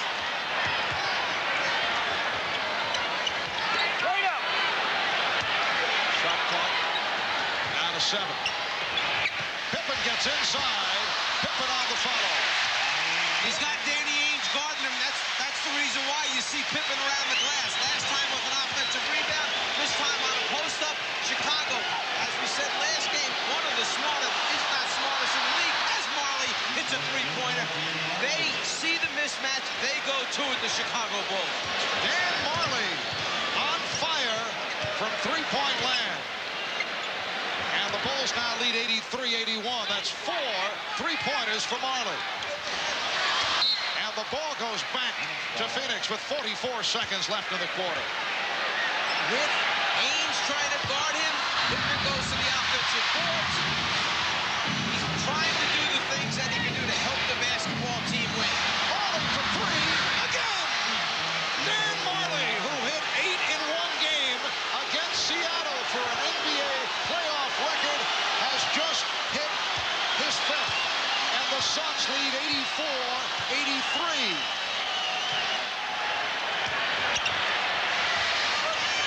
20 seconds remaining in the quarter as Michael Jordan has given the Bulls a 1-point lead. You see what happened is that Marv, it's Michael Jordan is on Danny Ainge. That's why Marley has had a lot of room to shoot those three-pointers. Final seconds of the third quarter. Jordan came over, and the foul has been called. With 2 8/10 seconds remaining, a good foul by Jordan to stop the flow. They had a foul to give. And there's number 5 by Dan Marley, and he holds the record for three-pointers in a game, 8 in one game. Paul Westphal very happy with it. That's a playoff record of 8 three-pointers in one game by Dan Marley. Tonight he's 5 of 6 from downtown. Here's Barkley getting it off. Yes! Charles Barkley with 0.4 of a second remaining in the quarters, giving the Suns a 1-point lead. Johnson off the intercept after 3 here in Chicago. The Suns look to be a sparked-up club. They lead the Bulls by the score of 86-85. Probably the best thing that could have happened with the time running out. Charles just gets it up there, doesn't think about his elbow a whole lot, and winds up shooting his best-looking jumper of the evening. 3 quarters complete. Phoenix by 1. We'll be back after these messages and a word from your local station.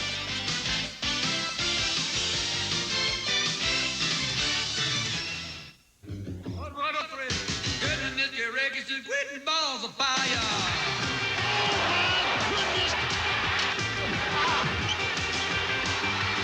Deep crowd, great block. Jackson, incredible pass.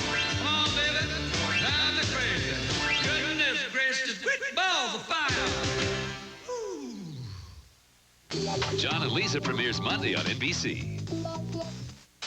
There are times, Andy said, when it's best to play. Fourth quarter, they're trailing in the best of 7, 2 games to nothing. They lead the Bulls 86-85 as they desperately seek a victory. Looking to make it 2 games to 1 with a game 4 here in Chicago on Wednesday. Charles Barkley, despite the injured elbow, did contribute in the third quarter. He'll sit down right here. Phoenix with Ainge, Johnson, Marley, West, and Miller on the floor. And as Phil Jackson has done a number of times and in the finals thus far, given Michael Jordan the necessary blow to begin the fourth quarter. He's played 32 of the 36 minutes to this point. He's resting right now. Hopefully we'll be able to finish strong for the Chicago Bulls. And on the other side of that, KJ for the Phoenix Suns have played all 36 minutes of this game. John Paxson and Trent Tucker have come on for Chicago. On the floor with King, Williams, and Pippen. Shot clock at 4. Shot clock at 2. Pippen has to fling it. And a break for the Bulls. Last touch by Marley.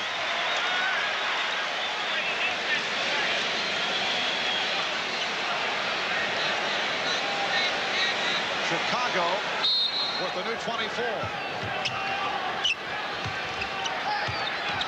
Scott Williams. Oh! Rebounded by Oliver Miller.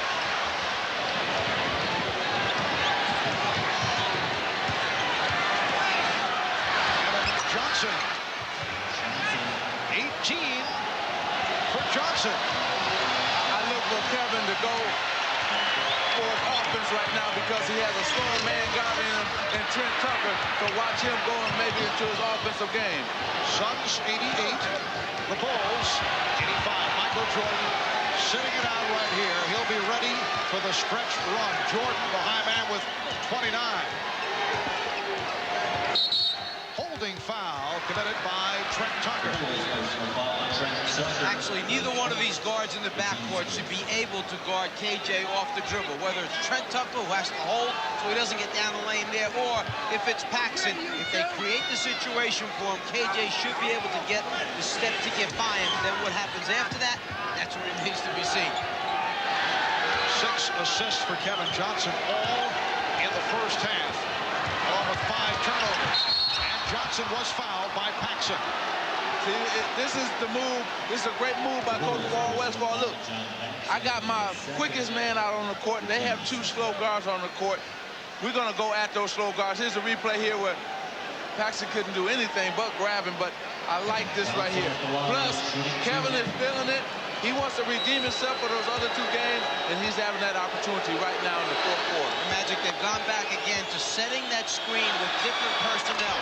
It's either Ainge who sets it, or that time Marley set it. They're trying to take advantage of which guy they want to wind up having to guard KJ. They wanted Tucker. Tucker didn't want to switch. Paxson was late getting over. KJ turns the corner. Loose ball foul on Miller. First team foul committed by the Suns. They lead 89-85 with a minute and a half gone by fourth quarter. Phil Jackson will make the decision as to when he will reinsert Michael Jordan. Michael getting the rest. Paxson.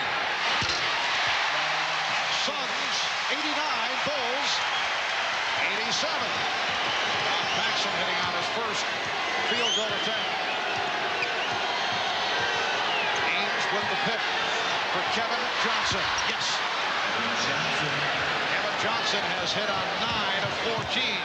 The Suns lead by 4. 2 minutes gone by in the fourth.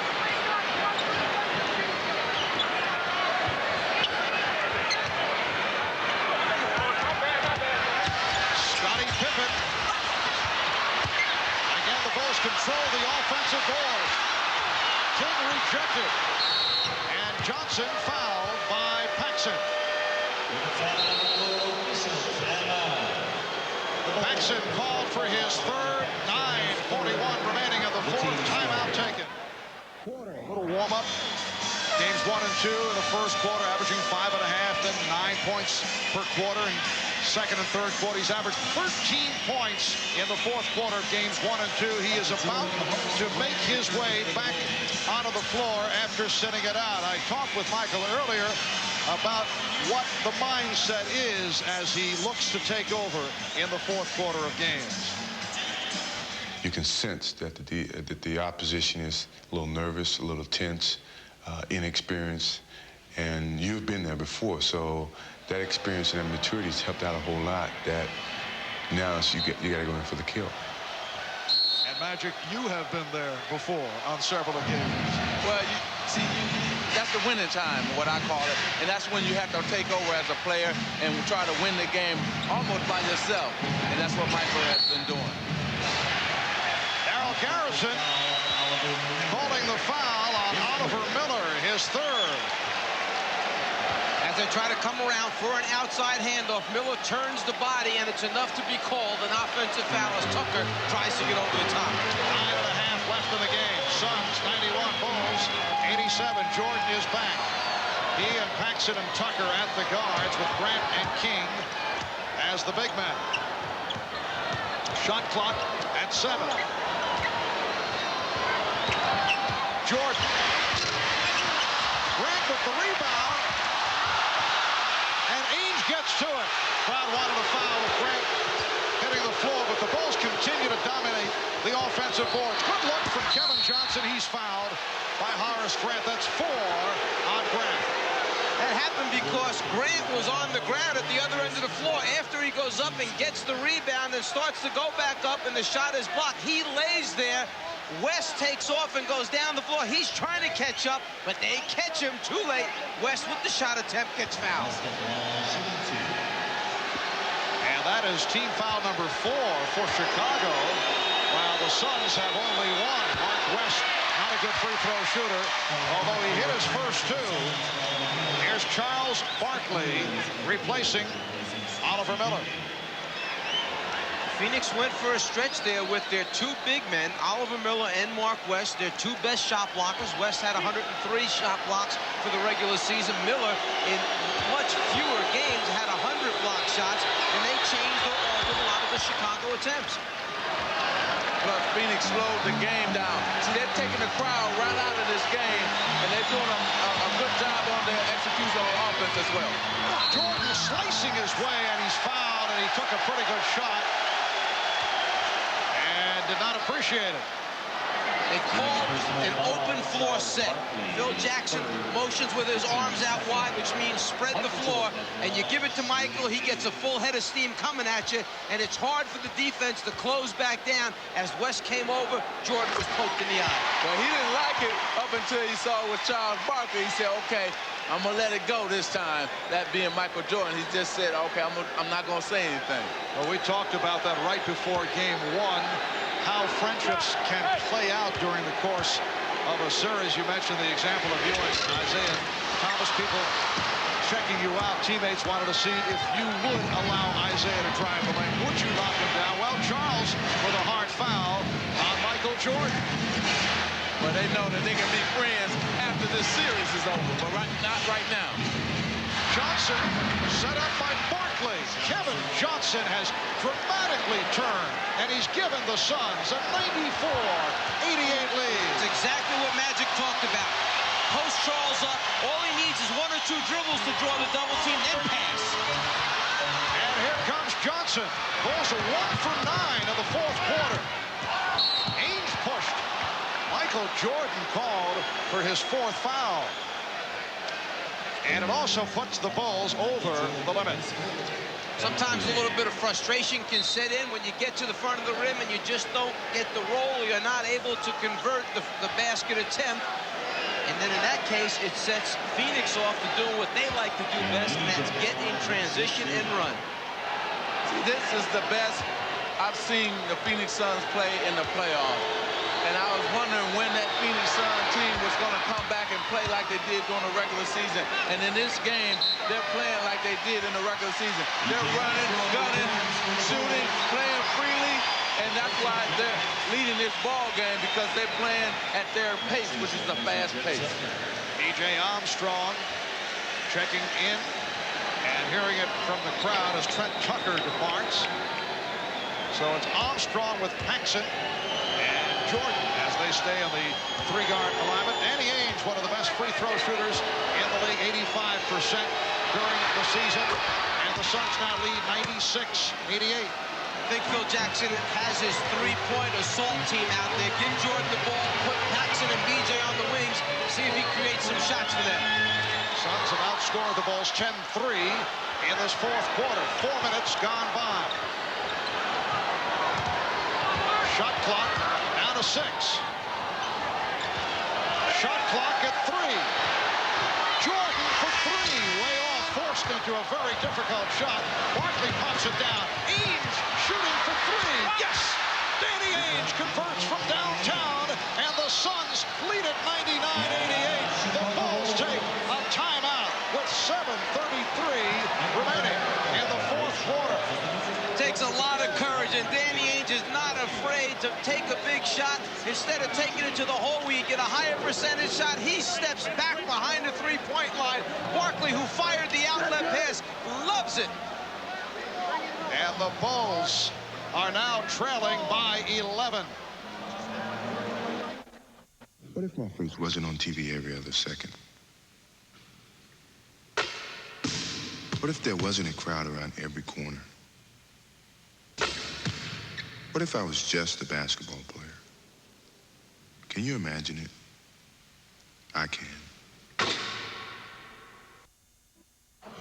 Hitting 398 3-point shots. Not able to do it from 3-point land in games 1 and 2. But check out the number tonight. 8 of 10 from downtown. Marley is 5 for 6. Ames just hit from deep in the corner, and the Suns now lead 99-88. The Bulls are only 1 for 10 from the field here in the fourth quarter.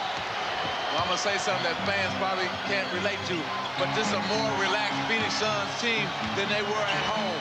And sometimes when you're struggling, body right there by Kevin Johnson, sometimes when you're struggling, you want to get on the road because you're more focused and you don't have to worry about that pressure of trying to win at home. The call here, the block on KJ. He felt that Michael turned right back into him, that he was in perfect position. Phoenix team obviously very upset over that last call. And you guys feel it's self-imposed pressure because the Phoenix crowd is not one of the tougher crowds to play before. I mean, you're not talking in New York or Chicago Philadelphia when things were going well, where they could be very, very difficult. Phoenix very compassionate. Yeah, it's not the crowd because the fans in Phoenix love their team. But as a player, sometimes you play like you're supposed to win at home. And right now they're playing, they know they have to get out and run, do the thing they're supposed to do. Right off the steal, Pippen, set up by Jordan, cuts it to a 9-point Phoenix lead. It appeared for a moment that Phoenix was going to call a 20-second timeout. Paul Westphal was up signaling for a 20-second timeout right after that basket. They never saw him. Instead, they're up the floor. Marley eluding Pippen. Yes, Dan Marley. 7 of 10. He has 19. The Suns 101 and the Bulls 90. Michael Jordan given some room, but he's off now since making his return. Last touch by Phoenix. Now Dick Pavetta changes the call. He's called a loose ball foul. It's on Barkley, his 4th. And there's no sense in Charles Barkley getting upset and causing any more problems. Accept it, move on with the basketball game. Don't pick up a technical right now. Turn this crew of officials against you. Phoenix with its 4th team foul. Bulls already over the limit. Pippen for Grant. Phoenix 101. Chicago 92. 5:40 remaining. Fourth quarter. Magic, is it too early for time and shot clock management, or do you start to go into it right now? No, you don't. You got to keep playing aggressive like they're doing right here. That's what got you the lead. 3-point attempt by Ames went way short. Here is Armstrong. And now the Suns will call for time.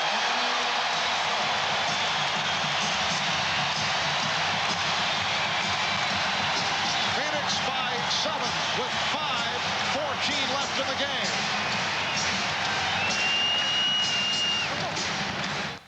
The Suns are feeling the heat. Game 4 Wednesday night.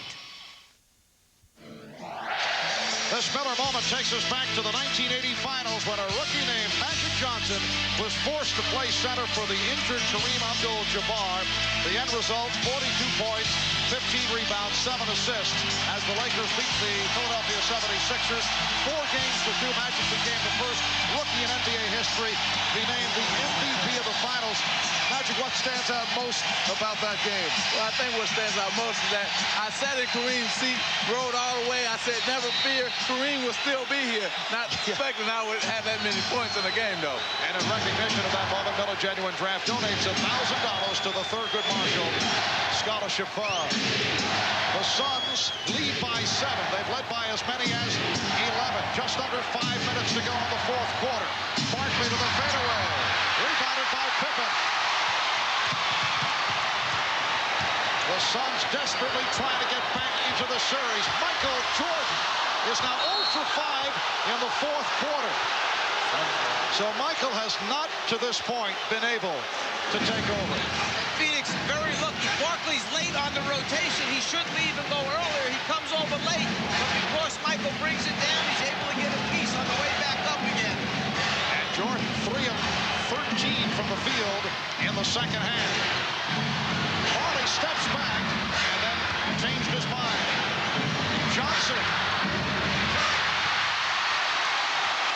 The shot maybe didn't go down, but I like the ball movement, the idea of making the extra pass right now for Phoenix. Oh, yeah, Phoenix is playing very well offensively. They're really executing their offense very well at the half-court end.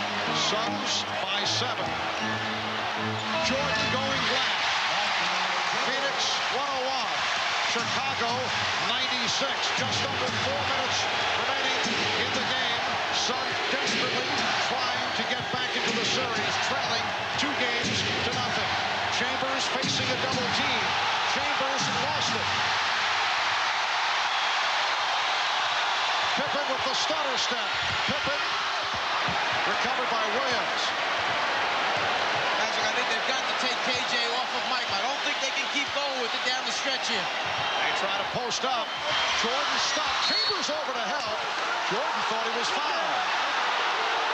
Last touch by Phoenix. It'll be Chicago ball with 6 on the 24. Well, here it is. Tom Chambers came over, and I think he's the one who really blocked it and knocked it out of bounds. And the Bulls take a 20-second timeout. Well, this is game 3 of the best of 7. The first 2 played in Phoenix, both won by Chicago. Recapping in game 1, it was 31 points for Jordan, 27 for Pippen. The Bulls opened up, shooting 64% from the field, and they won it 100-92.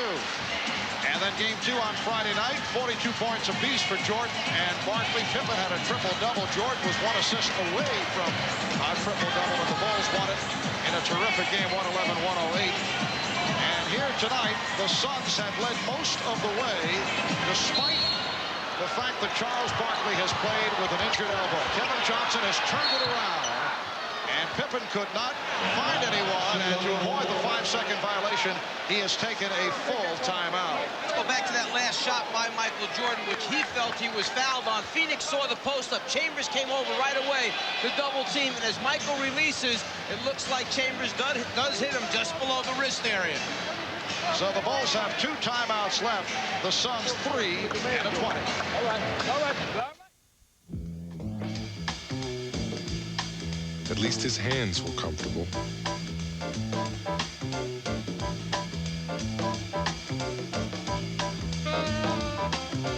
Only PowerBook is designed to fit the way you work. PowerBook from Apple. The Suns have certainly had their difficulties in the fourth quarter, games 1 and 2. They were blank down the stretch. And tonight, they have not been able to hit a field goal the last 2 minutes and 52 seconds. They are clinging to a 5-point lead. Suns 101 and the Bulls 96 with 3:27 remaining in the fourth quarter. It is Chicago ball with 6 on the shot clock. And Pippen will throw in. Oh, Pippen threw it off the back of the net. What a play! He fooled the Suns. Well, what happened was they read what Danny Ainge was doing last time, and he just decided to throw it off of him, get it back, and dunk it. Oh, that's a play that we will be seeing over and over. A heads-up move by the Bulls. That's a kick ball, so they get the new 24. If the man guarding the basketball turns his back to you, bounce it off him, step in bounds, get it back, pass to yourself. Nice job by Scottie Pippen. See, because the last time Danny Ainge had caused that timeout by Scottie, and they read that and came right out with it. Chicago in the midst of an 8-0 run. We're down to 3 minutes left in the game. 3-point Phoenix lead. Chambers. Rebound Jordan.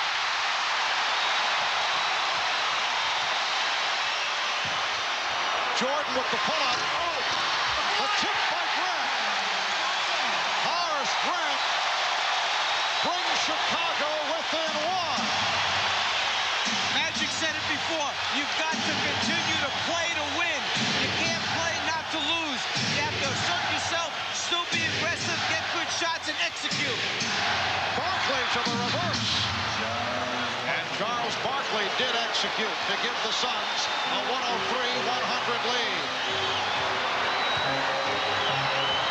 Jordan and the tip missed by Williams.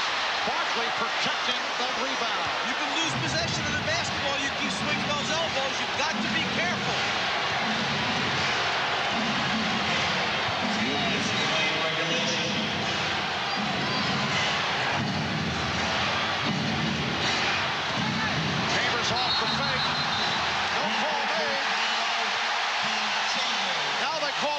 Offensive foul on Chambers.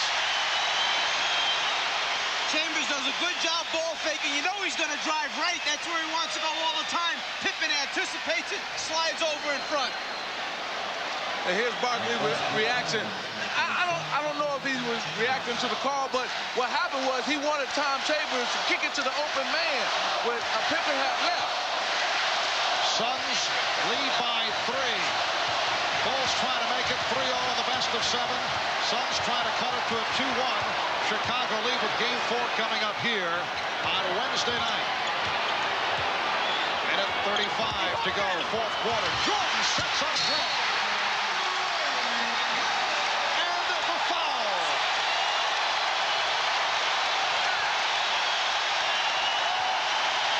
Well, you talk about Michael Jordan. He can do it all. He's going to go baseline this time. Take all the double teaming. Find Horace Grant. Slam dunk by Horace Grant. And this crowd is going crazy. Mark West called for the foul. Horace Grant very quietly early going in foul trouble has come on strong down the stretch. 3-point play. Game tied 103. Charles Barkley trying to settle his team down as Grant was lining up for the foul shot. And now Phoenix calling for a timeout.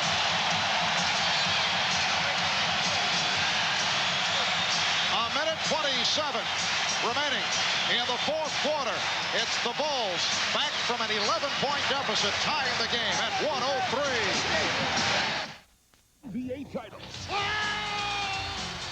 It's the official NBA World Championship video. Relive all the high-flying action and behind-the-scenes drama. It's your ticket to the 1993 Finals. To order your copy of this special video, call 1-800-NBA-DUNK. That's 1-800-NBA-DUNK. Tuesday. Quickly pick up the ball and lay it up. The adjustment made in the timeout. Pippen takes advantage of it. Maybe the biggest basket of the game for Chicago in turning this thing around. That's a future Miller moment as Scottie Pippen is able to pull off a play that if Chicago can come from behind and pull out the victory, a play that will be long remembered. The game tied at 103 with a minute and 27 remaining fourth quarter. Now Phoenix must be aggressive now. They stopped being aggressive, and that's why this basketball game is tied. They must now attack, and stop standing around watching Charles Barkley, and somebody else must step up now. A subtle adjustment right now. Michael Jordan is guarding Kevin Johnson. They put the best defensive player in the league on the guy that's hurting him the most, Kevin Johnson. Michael Jordan's job, shut him down. A 20-second timeout was called by Phoenix to make the adjustment. A reminder tonight, right here on NBC after the game, don't miss Paul Reiser and Helen Hunt in a special telecast of the comedy Mad About You, and then the critically acclaimed Law and Order. That's coming up tonight here on NBC. Timeouts remaining, 2 apiece.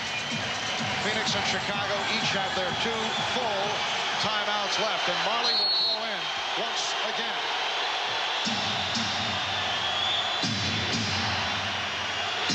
Shot clock at 15. Ainge just hit the floor in a collision. Barkley called for a traveling violation. Phoenix tried to run a play coming out of that timeout. The play was destroyed when the players collided and fell to the floor. Barkley was left with the basketball, shuffles the feet as he tries to elude the taller, bigger Horace Grant. A 13-2 Chicago run after they had struggled earlier. They had hit only 1 of 10 at one point from the field. Here is Jordan. Rebound tip missed by Williams. Scott Williams mistimed, and here come the Suns. Just under 1 minute remaining in the fourth quarter, and are called out against Phoenix. Offensive foul. It's called on Miller. Oliver Miller hit with the offensive foul. A huge call. Phoenix very lucky here that the ball does not get tipped in by Scott Williams, who keeps it alive, but then an offensive foul call on Oliver Miller as Phoenix came down with an offensive possession. Michael Jordan 1 for 10 here in the fourth quarter. Has not been able to get going. Draws the double team and gives it up. Pippen with an air ball. Last touched by the Bulls. So both teams have had their opportunities here down the stretch, and the Suns take a timeout. So they will be down to 1 timeout left. It is desperation time for the Phoenix Suns. Marv, I think what's happening here is that the travel time has caught up with both teams, because, you know, they only had 1 day in between games. They flew all the way from Phoenix, and we had a well-played game until this quarter, but I think both of them the legs are tired, and they're starting to feel it, both teams. 10 shot attempts for the quarter means that, one, you're either getting fouled a whole lot, or two, you got a whole lot of turnovers taking place there, which means the other team is coming down, or 28-10 difference means that Chicago's pounding you on the offensive boards. A very big call against Phoenix, coming down with possession, and Paul Westphal is encouraging, hurry up, get into the offense.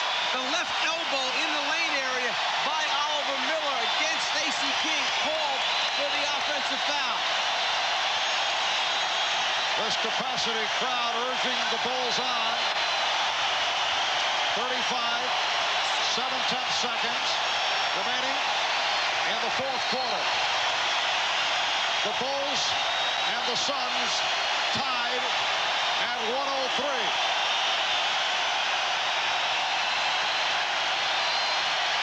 Phoenix has had problems getting the ball inbounds and getting into what they want to run because of Chicago's aggressive defense.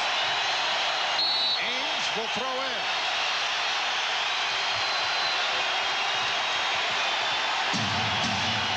Kevin Johnson. Rebounded by Michael Jordan. There's a 2-second disparity between time remaining and the 24. The Bulls and Suns tied at 103, and Johnson steals from Jordan. Here's Marley. But they may have called a timeout. That won't count. Oh, what happened was that Paul Westphal saw that Dan Marley was streaking down the court. He said, no, KJ, don't call the timeout. Dan Marley is down court. And it was too late. Did a player on the floor take the timeout as KJ comes up with it? There's the timeout call right there by KJ. Good call. Coach can't call the timeout on the sideline. It must come from a player on the floor. So KJ called it at first. Then Paul said, somebody's down the floor. Hurry up and get it to him. But KJ took the timeout. Paul knows it right there. Does he call it? No question about it. Timeout? No. Wait, let me turn and throw it down the floor. Kind of a half-hearted, but he did gave the indication. That's the final timeout for the Suns when we resume Phoenix ball with 12 seconds left.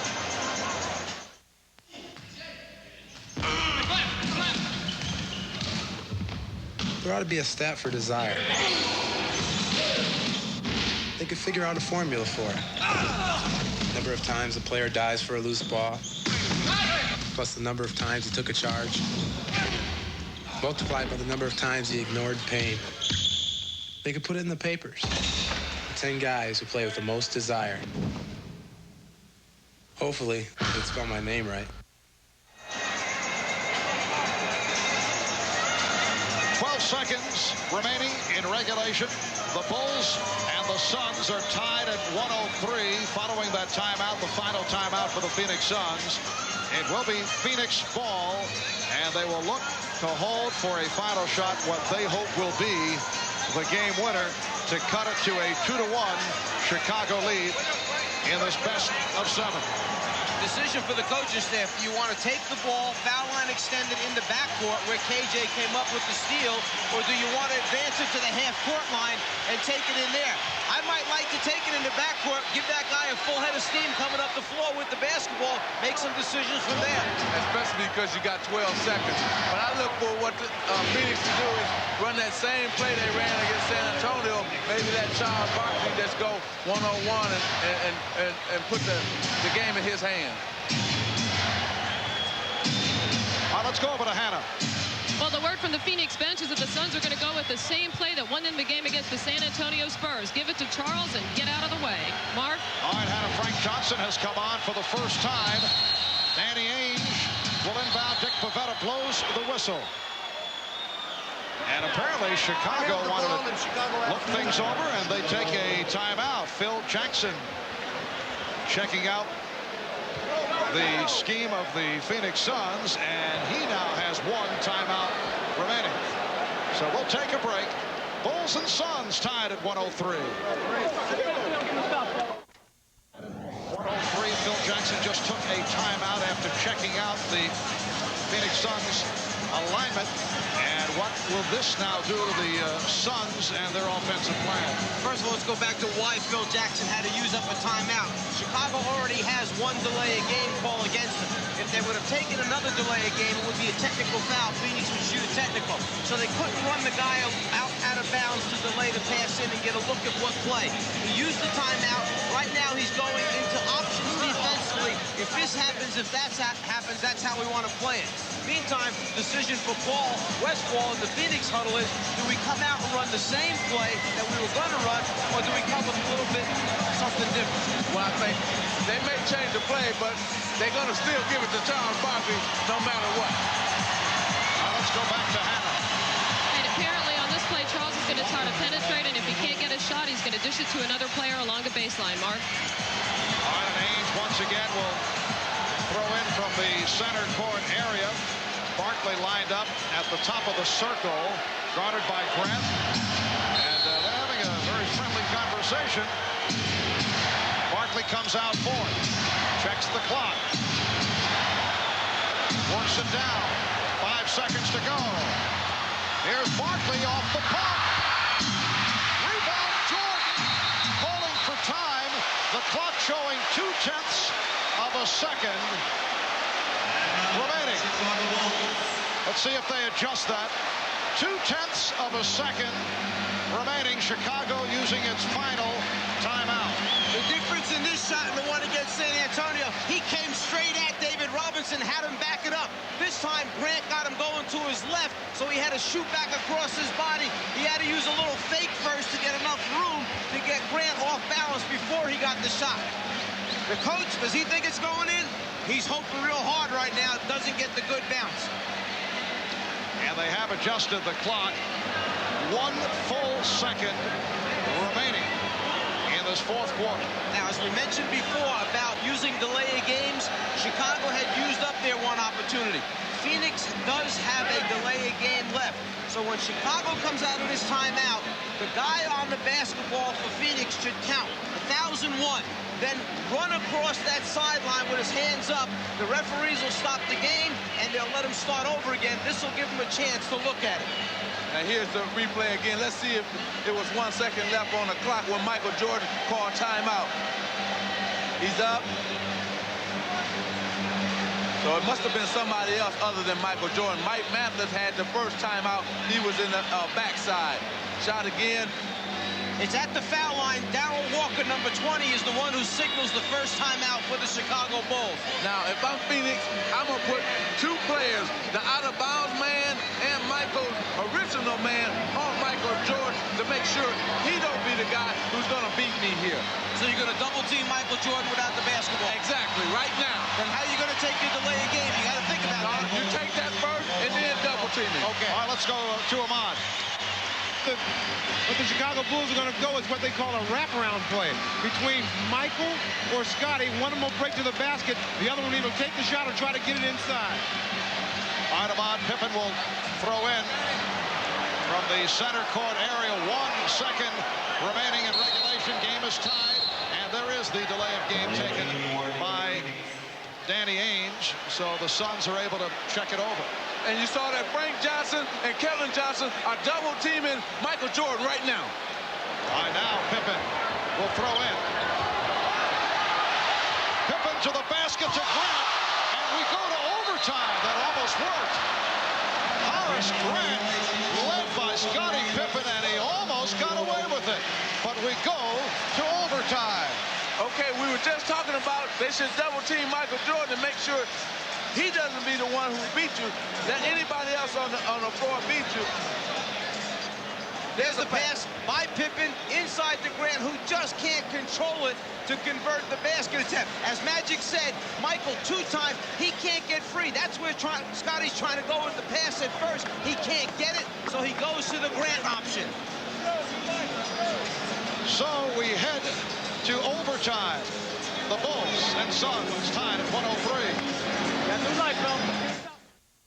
For a most intriguing play attempted with Pippen trying on the lead to connect with Grant.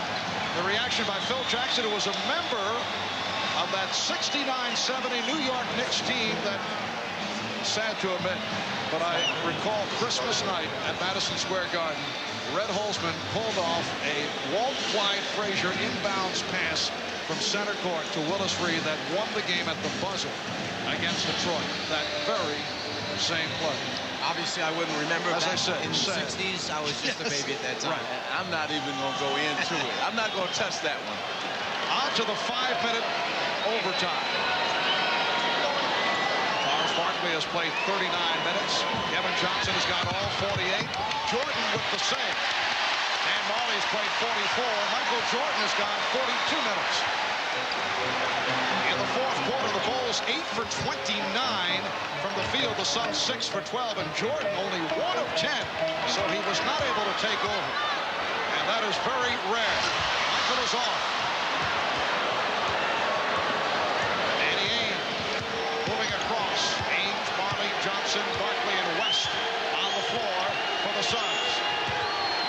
They double up on Ainge, who gets it to West. Jordan tried to intercept. It was deflected by Jordan, no backcourt. Ainge has to throw it up. Shot clock was running down, and a new 24 for the Suns. Trying to get into the 2-man game, the pick and roll set, KJ and West.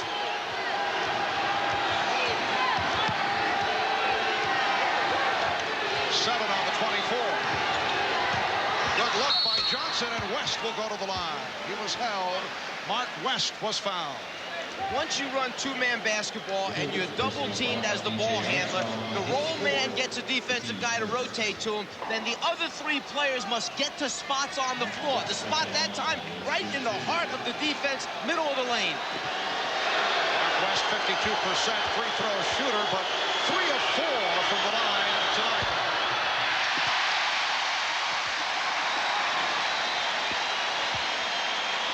Like Scottie Pippen has a cramp holding the left thigh. Maybe he took a knee and he's trying to rub it out. So West misses on both. I think what they have to do, that being the Chicago Bulls, is get Michael down closer on the box, closer to the basket, or he won't have to dribble as much.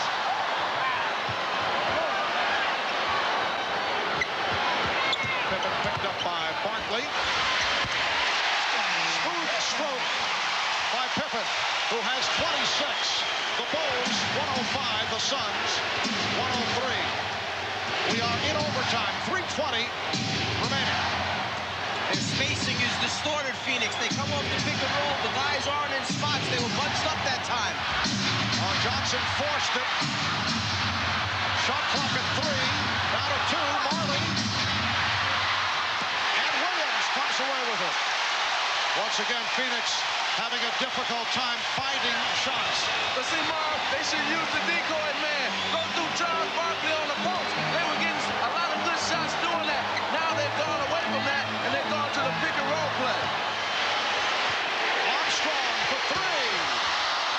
Barkley rebound. Phoenix has missed its last 5 shots. 2.5 left in overtime.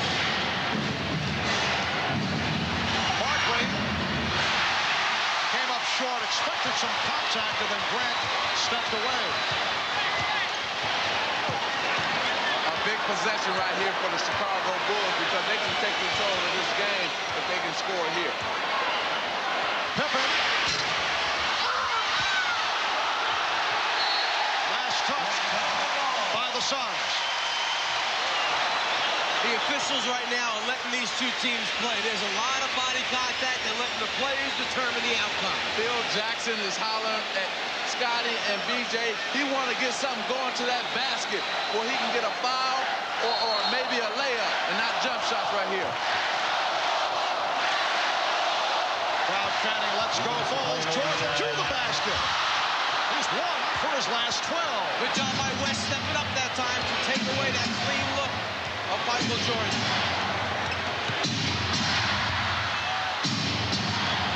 Ames with the step. Barkley through the foul. Took a hip check from Scott Williams. Charles Barkley will shoot a pair. Something that wasn't happening in game 1 and 2 as the Bulls players were putting it on the floor. No one was coming over there. You see West, even though Michael goes by him, he doesn't get a clean look. And now Charles initiates the contact with the ball fake, just wants to draw body contact, and then maybe the shot will fall. Who knows? But now they've got to make their free throws. Barkley only 2 of 5 from the line, 76% for the season. Barkley with 16 points, 16 rebounds, and he has played hurt. And on this next free throw, it will be a 23-5 advantage at the foul line in favor of the Phoenix Suns.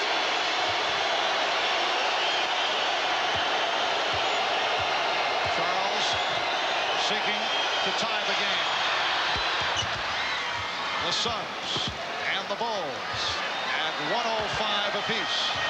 A minute and 40 left in overtime. Jordan working down low. Changed his shot but drew the foul. West came over looking for the block. Give Scott Williams almost the assist or the credit for that because he blocked off KJ in order for him to come over and help.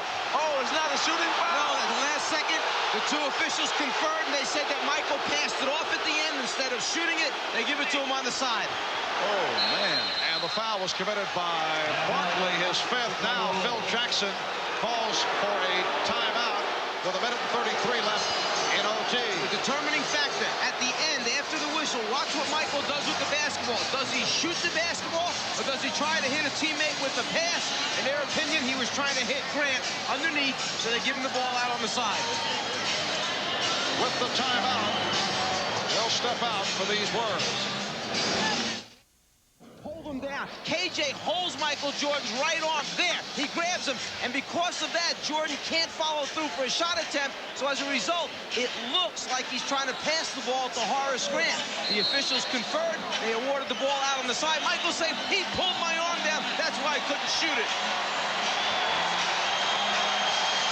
Phil Jackson, the coach, he can't believe it. Well, when the last time you seen Michael Jordan go to the basket and you know it's winning time and he's not going to shoot it? You know that man's been in this situation millions of times. You know he's going to shoot that basketball. So the Bulls get the new 24. Minute 33 remaining in overtime. Game time 105.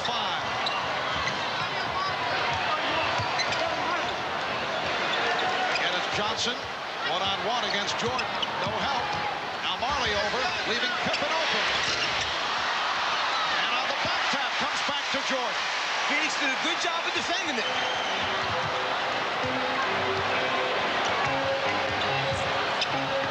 Jordan.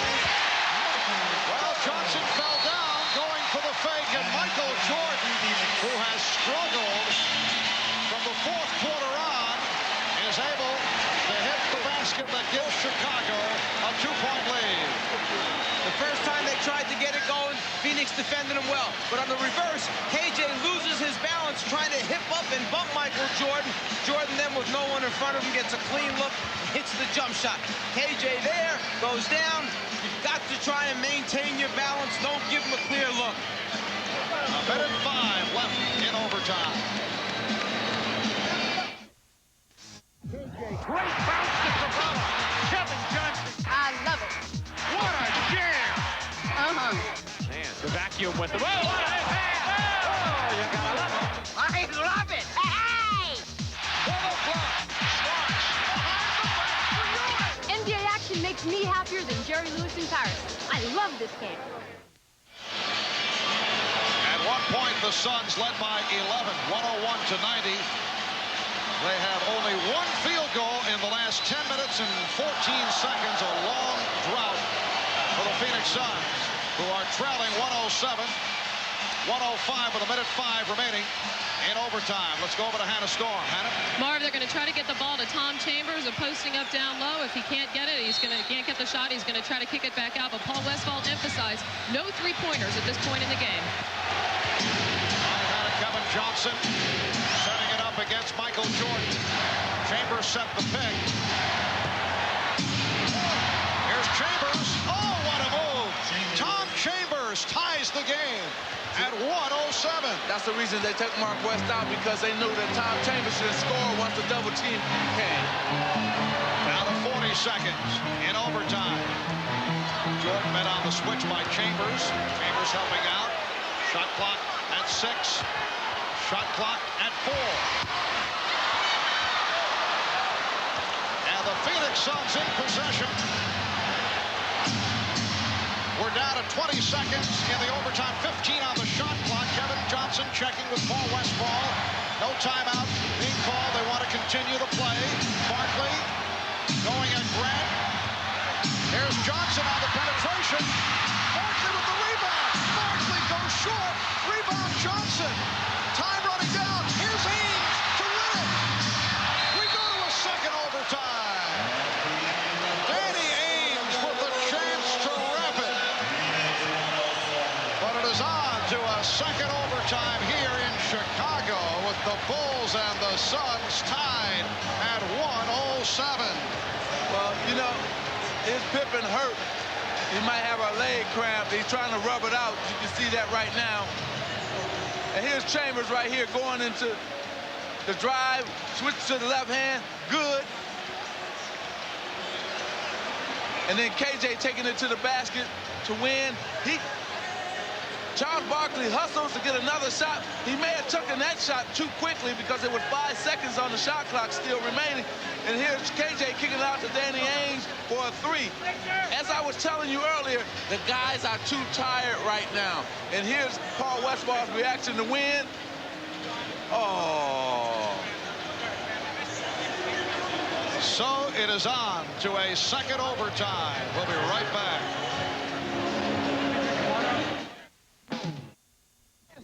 No charges called. He misses. Barkley comes up with the ball, takes a fadeaway, can't find it.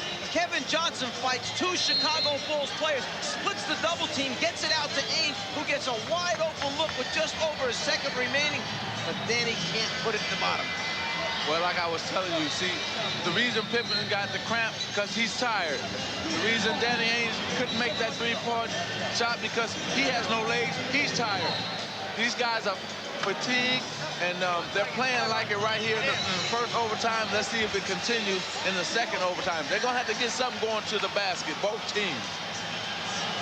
Well, the longest playoff games this season, Charlotte Hornets went double overtime twice. They won both, beat Boston, beat the Knicks. Only 2 playoff games in NBA history have gone more than 2 overtimes. In 53, a Boston-Syracuse game went 4, and in 76, the Celtics and the Phoenix Suns went 3 overtimes, Boston beating Phoenix 128 to 126. We are on to the second overtime. Marv Albert, Mike Fratello, Magic Johnson from Chicago.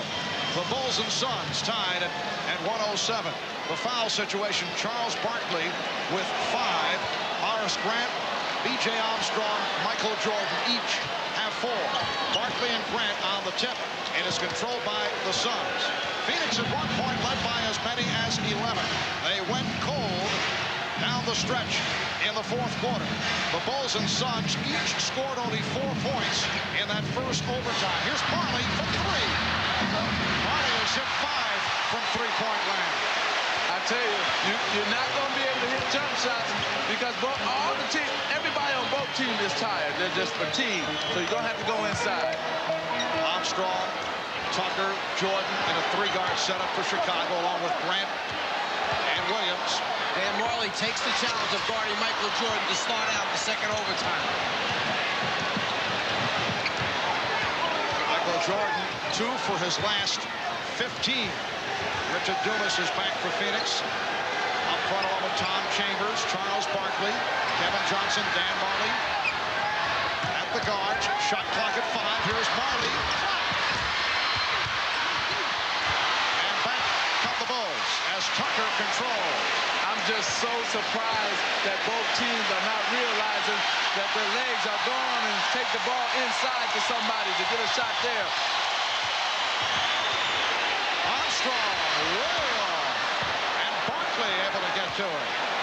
Do I have to go out and make an announcement? They can only hear the game while they're playing it. Oh, man. Scottie Pippen getting ready to make his way back. Dumas lost it.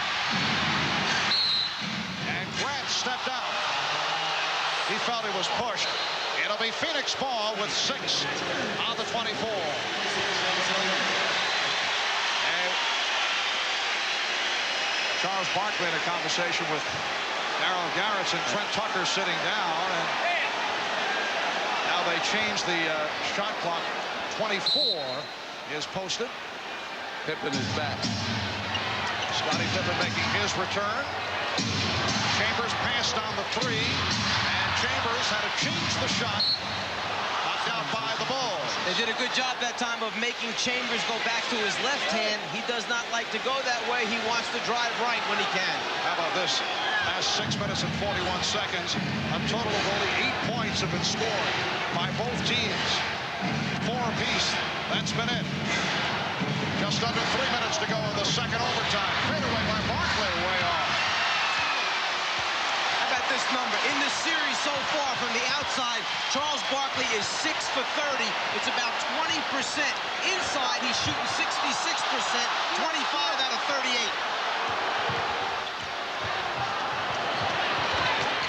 Inside for Williams. Well, Pippen did get it. Down low to Scott Williams. Chicago leads by 2.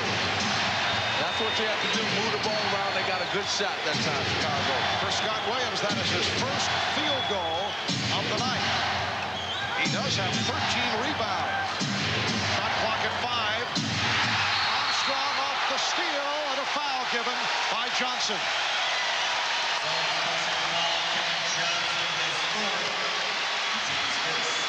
A little body bump makes KJ lose control right there of the dribble, but a smart foul in the backcourt before BJ can cross the half-court line, so no free throws will be awarded. I can't believe KJ has played this entire game and the 2 overtimes. I mean, this man must be dead tired. I mean, that's maybe the reason why he lost that ball. After you get body checked like that sometimes, you're so tired you just lose it. Bill Cartwright replacing Scott Williams. There's Frank Johnson, who made just a brief appearance tonight. Bulls by 2. We come up on 2 minutes remaining of the second overtime. Jordan! And Chicago leads 111-107. Just under 2 minutes remaining of the second OT. Marley gets inside. Marley on the rebound. Good second effort by Dan Marley to bring the Suns within 2. Marv, we just got 6 straight points scored. All of them have been inside. So they're starting to take the ball inside. That's both teams. Scottie Pippen came up hobbling. And a foul is called. Suns doubling up on Jordan. It's on Kevin Johnson. That is his 5th. Jordan flashes across the lane, goes box to box, catches KJ on his back. They deliver the ball right on time at the right moment, just when Michael needed it to convert the layup. Minute and a half left in the second overtime. The Suns 111-109. The Phoenix franchise and their fans certainly familiar with this game back in June of 1976. Garfield Hurd hitting over Don Nelson to force a third overtime of the NBA Championship Series. Eventually, the Boston Celtics went on to defeat the Phoenix Suns 128-126. The longest NBA Finals contest. 3 overtimes, and the Celtics beat the Phoenix Suns. We have 1:30 to go in this, the second overtime, and the Bulls with a 2-point lead and the ball. More on the Scottie Pippen situation. You saw him come up limping a moment ago. Let's go to Ahmad Rashad. All right, Marv, it's still that problem with those cramps. Every time he moves, he gets a cramp in a different place. I just found out that if he's not able to go, they'll have to go with Trent Tucker. Marv? All right, Ahmad. Armstrong with the look down low for Jordan. Now Jordan to the fadeaway. Oh, an enormous basket from Michael Jordan, who has been struggling from the fourth quarter on. He's given Chicago a 4-point lead as we approach 1 minute remaining. Jordan has 38 points, 17 for 40. And on the double team, Dick Pavetta with the foul call on Jordan. That is number 5. Michael Jordan knows that Pippen's struggling. He's got to do it. After he makes this one, he turns as he's running down the floor, and on his face you could see a sigh of relief, as if to say, can't tell you how big that basket was just then. And I can't tell you how tired I am. That's what he was saying as well. Michael is 4 for his last 17. Barkley with the post up. Barkley puts the move on Grant, and a foul is called. It's on Grant. That is his 5th. So Barkley to the line. He is 4 of 7 from the foul line. Barkley just muscles his way into a shot. It's just his will to win. He fights off Grant. Jordan reaches in. He pulls the ball back away from him and initiates the contact. And remember, the referees will not try to decide this game. They're not going to call a lot of those fouls they call in the first 3 quarters of this game. Phoenix with their 24th free throw. They are 16 of 24. How about Chicago? They've gone to the line only 5 times this evening. 4 of 5 from the line. Barkley 78% in the playoffs, 76% during the regular season from the foul line. Well, Charles hits 1 of 2, and the Bulls with a 3-point lead. 50 seconds to go in the second overtime. Chicago seeking to take a 3-0 lead in the best of 7. Jordan got the step, and he is fouled. Something that Chicago has enjoyed doing in the playoffs. From their triangle offense, they create an isolation, a clear out. This time, everybody was on the left side of the floor. Michael had the whole right side. The next 2 defenders come over, but a little bit too late to help out. Jordan, 1 of 2 from the line. Well, you know he is off. Yeah, well, you know what? He's tired, Marv. He didn't even get up on his legs for the free throw and follow through. I watched him all the way. After the 11th hand, he knew he had missed it. So let's see if he gets to follow through and get up on his free throw shot this time.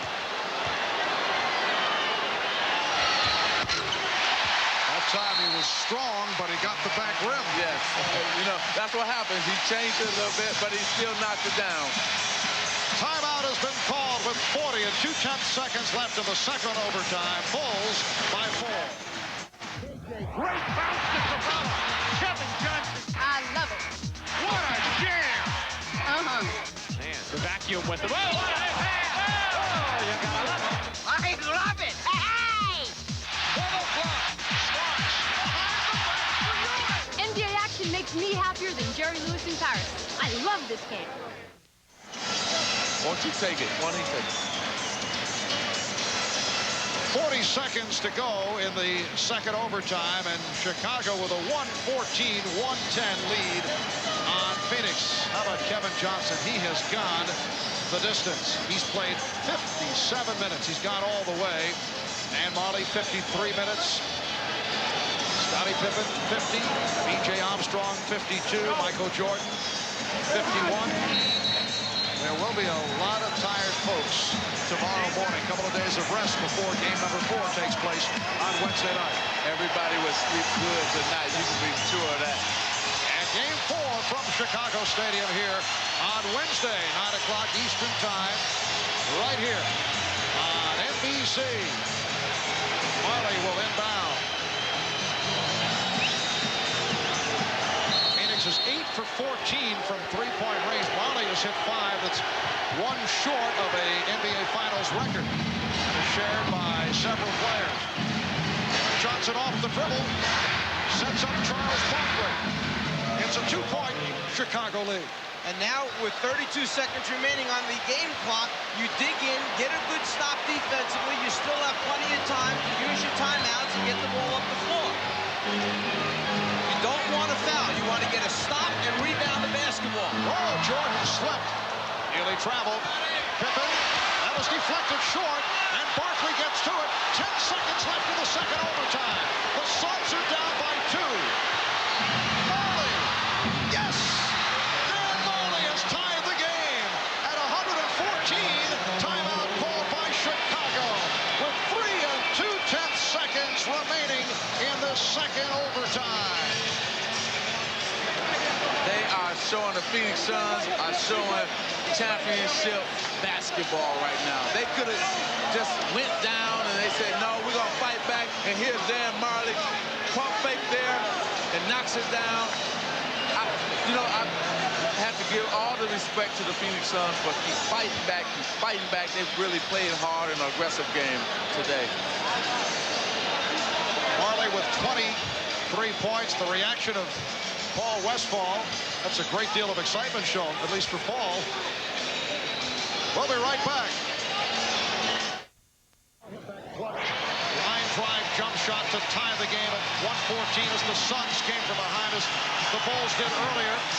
Timeouts remaining. Suns have 2 left. The Bulls have 1 remaining. Looks like Paul Westphal wants to send in Frankie Johnson and Mark West. They're going down to double team Michael Jordan again, just like they did earlier. Chicago likes to have Pippen pass it and follow the passing right now. So since they're double teaming Jordan, there's nobody playing Scottie Pippen. All right, Pippen will throw in. 3 2/10 seconds to go. Grant for Pippen. He has the shot. Gets it off. And we go to a 3rd overtime. So the Suns and the Bulls will join the Suns and the Celtics of the 1975-76 season. The longest game in the history of the NBA Finals. A 3rd overtime. It matches Boston and Phoenix back in June of '76. Pippen, after he passed it in, and he had a tough time getting it in, then stepped inbounds. They got the ball right back to him, the Chicago Bulls. Someone had to recover. It was Frankie Johnson that made him put it on the floor. And pick him up, or else he'll be all by himself. Pippen has a tough time getting it in, but when he does finally get it in and steps in, it's Frankie Johnson that releases, goes back and picks him up, and at least by making him put it on the floor, he did not give him a clear shot at the basket. Man, I hate to say this cliche thing, but this NBA is fantastic. This is the reason that slogan is made up, because this game is fantastic. This Chicago-Phoenix game. This is unbelievable right here. We head on to a 3rd overtime. The Bulls and the Suns at 114 apiece. The foul rundown, 5 apiece on Horace Grant, Michael Jordan, Charles Barkley, and Kevin Johnson. And the Suns control the tip. Johnson played by Jordan.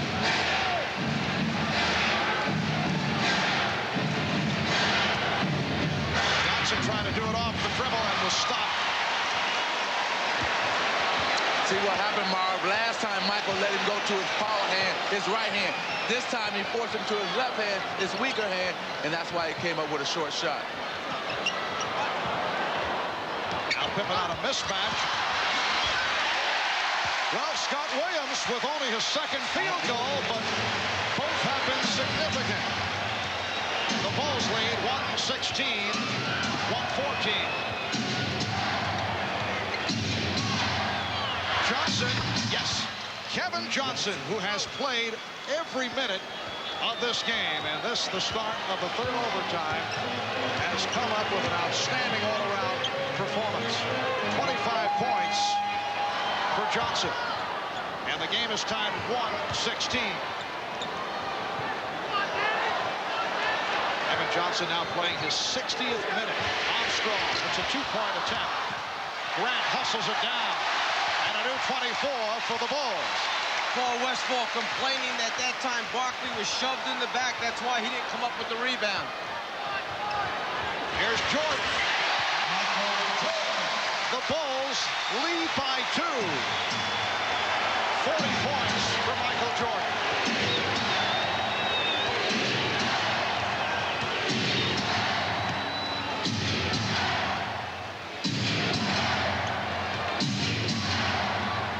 Shot clock at 5. Barkley, Marley for 3. Whoa! Dan Marley with his 6th three-pointer, and that ties an NBA Finals record. Put Dan Marley alongside Michael Cooper, Michael Jordan, and Bill Laimbeer. You recall Jordan did it against Portland in last season's NBA Final. Marley hit 8 for a playoff record in the Seattle series. Marley came up with that steal, and Barkley able to finish it off. So the Suns lead by 3 off the three-pointer by Marley, and then the steal by Marley leading to the breakaway basket. After Charles Barkley thought a double team was coming, he kicked out Marley, knowing that he's got to get it up before Pippen can rotate back out to him, launches it from way behind the three-point line. Then back at the defensive end of the floor, Pippen starts to throw a backdoor pass to Michael Jordan, but Michael changed direction. Scotty lost control. Phoenix off on the fast break. Dan Marley with 26 points. He's hit 6 from downtown, and Marley with his 6th three-pointer ties the NBA Finals record. 6 for 8 from three-point land for Marley. Suns lead it by 3.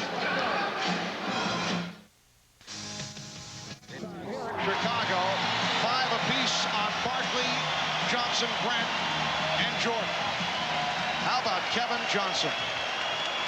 He has played in 7 seconds. It will officially be 61 minutes.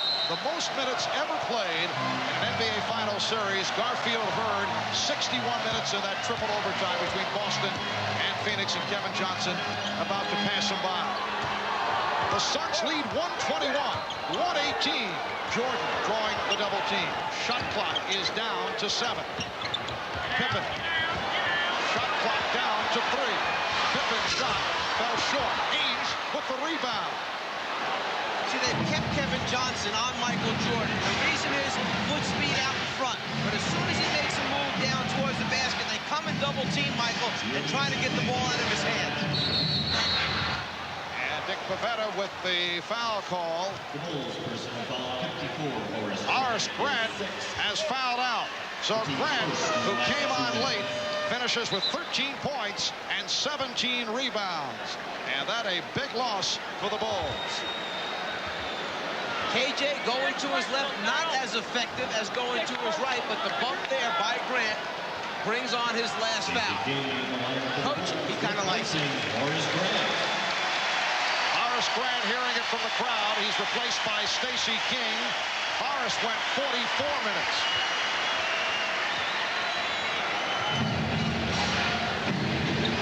Just under 2 minutes to go in this third overtime.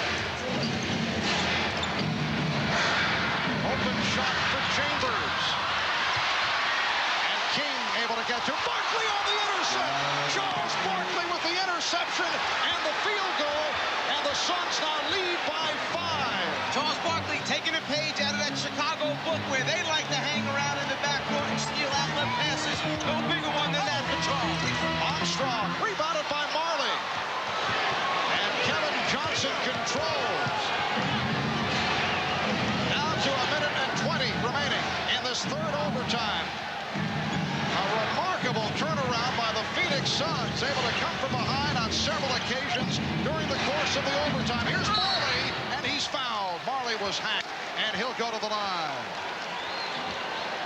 Here it comes right here. The Barkley still, what he's going to do, he's going to pretend like he's going down court, then all of a sudden dive right in front of Michael Jordan and lays it right back in. You got to love the heart, the character of this Phoenix Suns team from coming back. They kept, looked like they were going to lose it, then kept coming back, and now they have a chance to win this game right now. As we mentioned earlier, the Phoenix Suns had the best road record in the NBA during the regular season at 27-14. Chicago Bulls during the regular season were not invincible at home, but this not the same Chicago Bulls team during the playoffs that we saw during the regular campaign when they went 31-10. But in the finals, the Bulls over the last 3 years, 3-2 at home, and on the road 7-up and 1 down, which is surprising. Sometimes players have a hard time understanding why coaches emphasize points early in the game. Go back to when, at the end of the first quarter, Pippen went a little bit too soon to the basket. And Jordan gets the roll. 5-point Phoenix lead. Just under 1 minute remaining in this third overtime. Okay, this is clock management time now. Run that clock all the way down into the Phoenix Suns and then get a shot maybe right at the end of it. Shot clock at 7. Ainge was hit by Tucker. Bulls are over the limit. So Ainge, who is a terrific free throw shooter at 85%, will go to the line. He's 2 for 2 tonight. If it seems like the Phoenix Suns are doing a better job running the pick and roll right now than they were earlier, the main reason is because the guy setting the screen is actually screening someone. He's putting a body on him. Early in the game, they were missing it, so as a result, Chicago was able to either get over or go under and recover and play both players. Right now, 2 defensive players are being occupied by the man with the ball because a good screen has been set. And a timeout called by Phil Jackson. The Suns lead by 7 with 40 and 9/10 seconds to go in this third overtime. Premature celebration by several members of the Phoenix Suns. With the timeout, we'll take a break for these messages. Takes out Stacey King, who tries to cross it over to Michael Jordan, and it proves to be a monstrous basket for the Phoenix Suns here as they open up the lead against the Chicago Bulls. Charles with the big defensive play, not noted for his outstanding defense perhaps in the half-court area, but certainly big right there. Charles Barkley, playing despite that injured right elbow, has come through with 24 points, 19 rebounds. Dan Marley, 28 points, including 6 three-pointers. And Kevin Johnson turning it around, 25 points, 9 assists. Kevin Johnson has gone the entire game. Michael Jordan leading Chicago with 43. Scottie Pippen with 26. Chambers knocks it away. And a foul called on Tucker. Fred Tucker called for the foul. He tried to get it back. And with Chicago over the limit, the Suns will go to the line. Marv, an excellent call. What happened was Tom Chambers came over, stole the ball, took it out of Trent Tucker's hand, and then in retaliation, Trent Tucker then fouled him. But this Phoenix team has not quit all game long. And if I'm Paul Westphal, what I do is try to grab that game ball and give it to Kevin Johnson to make him realize, hey, you did it for us, big fella. You were the key. We want you to play just like that in game number 4. And here's Frank Johnson replacing Charles Barkley. And Barkley greeted back at the bench. Charles able to hang in, playing hurt, and comes through with a very tough performance. 9-point Suns lead. 30 seconds remaining in this third overtime. Jordan draws the foul on the three-point attempt. That a potential 4-point play. Ainge called for the foul. Jordan will go to the line. Talk about trying to get points back in a hurry. That could have been a 4-pointer. Well, Jordan, knowing he's the veteran that he is, he just created that foul right there. He just really jumped into Danny Ainge, and made the referees call that. Rare appearance at the free throw line for the Bulls. They are 5 for 7. That's it. While the Suns 22 for 31. 8-point Phoenix lead. Here's Gerard Mustaf, who has not played at all this series. Checking in. Not bad when you can pick up 16 extra points at the foul line. Yeah. Oh, Jordan trying to slap it off the glass. Does get to it. And then Frank Johnson breaks it up. Look out. Frank Johnson making new friends in the crowd. Michael Jordan missed on purpose, but he did not get the angle that he was looking for. Yes, it's a smart move. They're trying to do anything they can to win this game, that being the Bulls. Here's Jordan to three. And the ball goes to Phoenix with 20 seconds remaining.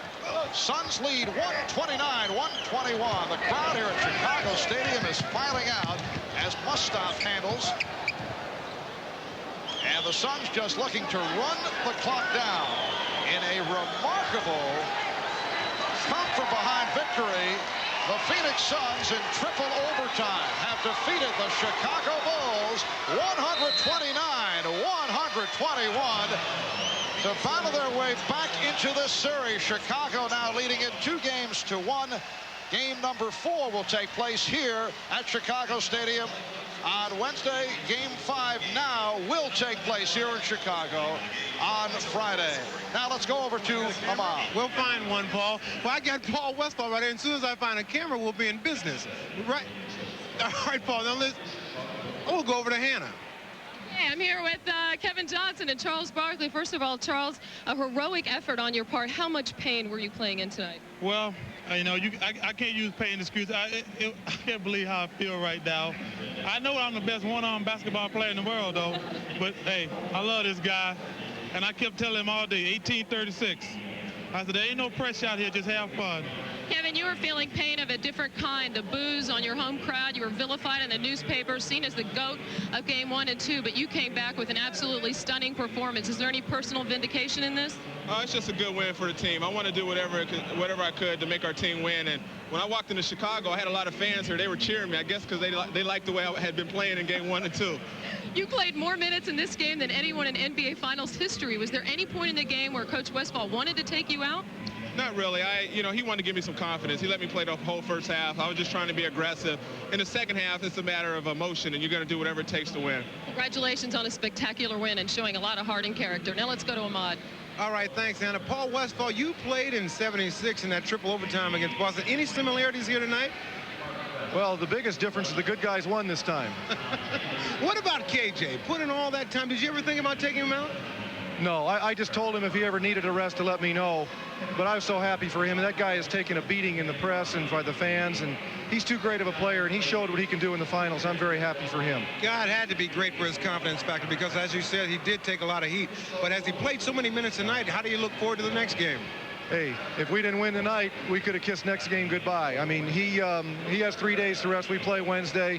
He might play 48 minutes next game, too. Who knows? All right, Paul. Good luck to you and congratulations and everything. See you next on Wednesday. All right, thank you, Mike. Thanks, Paul. Back to you. All right, Ahmad, and it was 62 minutes for Kevin Johnson. Scored 25 points at 9 assists. Charles Barkley, 24 points, 19 rebounds. Dan Marley on fire, 28 points, including a record-tying NBA Finals 6 from three-point land. Michael Jordan had 44. A dramatic triple overtime victory for the Phoenix Suns over the Chicago Bulls, 129-121. Due to the length of the game, Mad About You will not be seen. Coming up next, Law and Order. For Bob Costas, Mike Fratello, Magic Johnson, Ahmad, Rashad, and Hannah Storm, I'm Marv Albert. This has been a presentation of the NBA on NBC.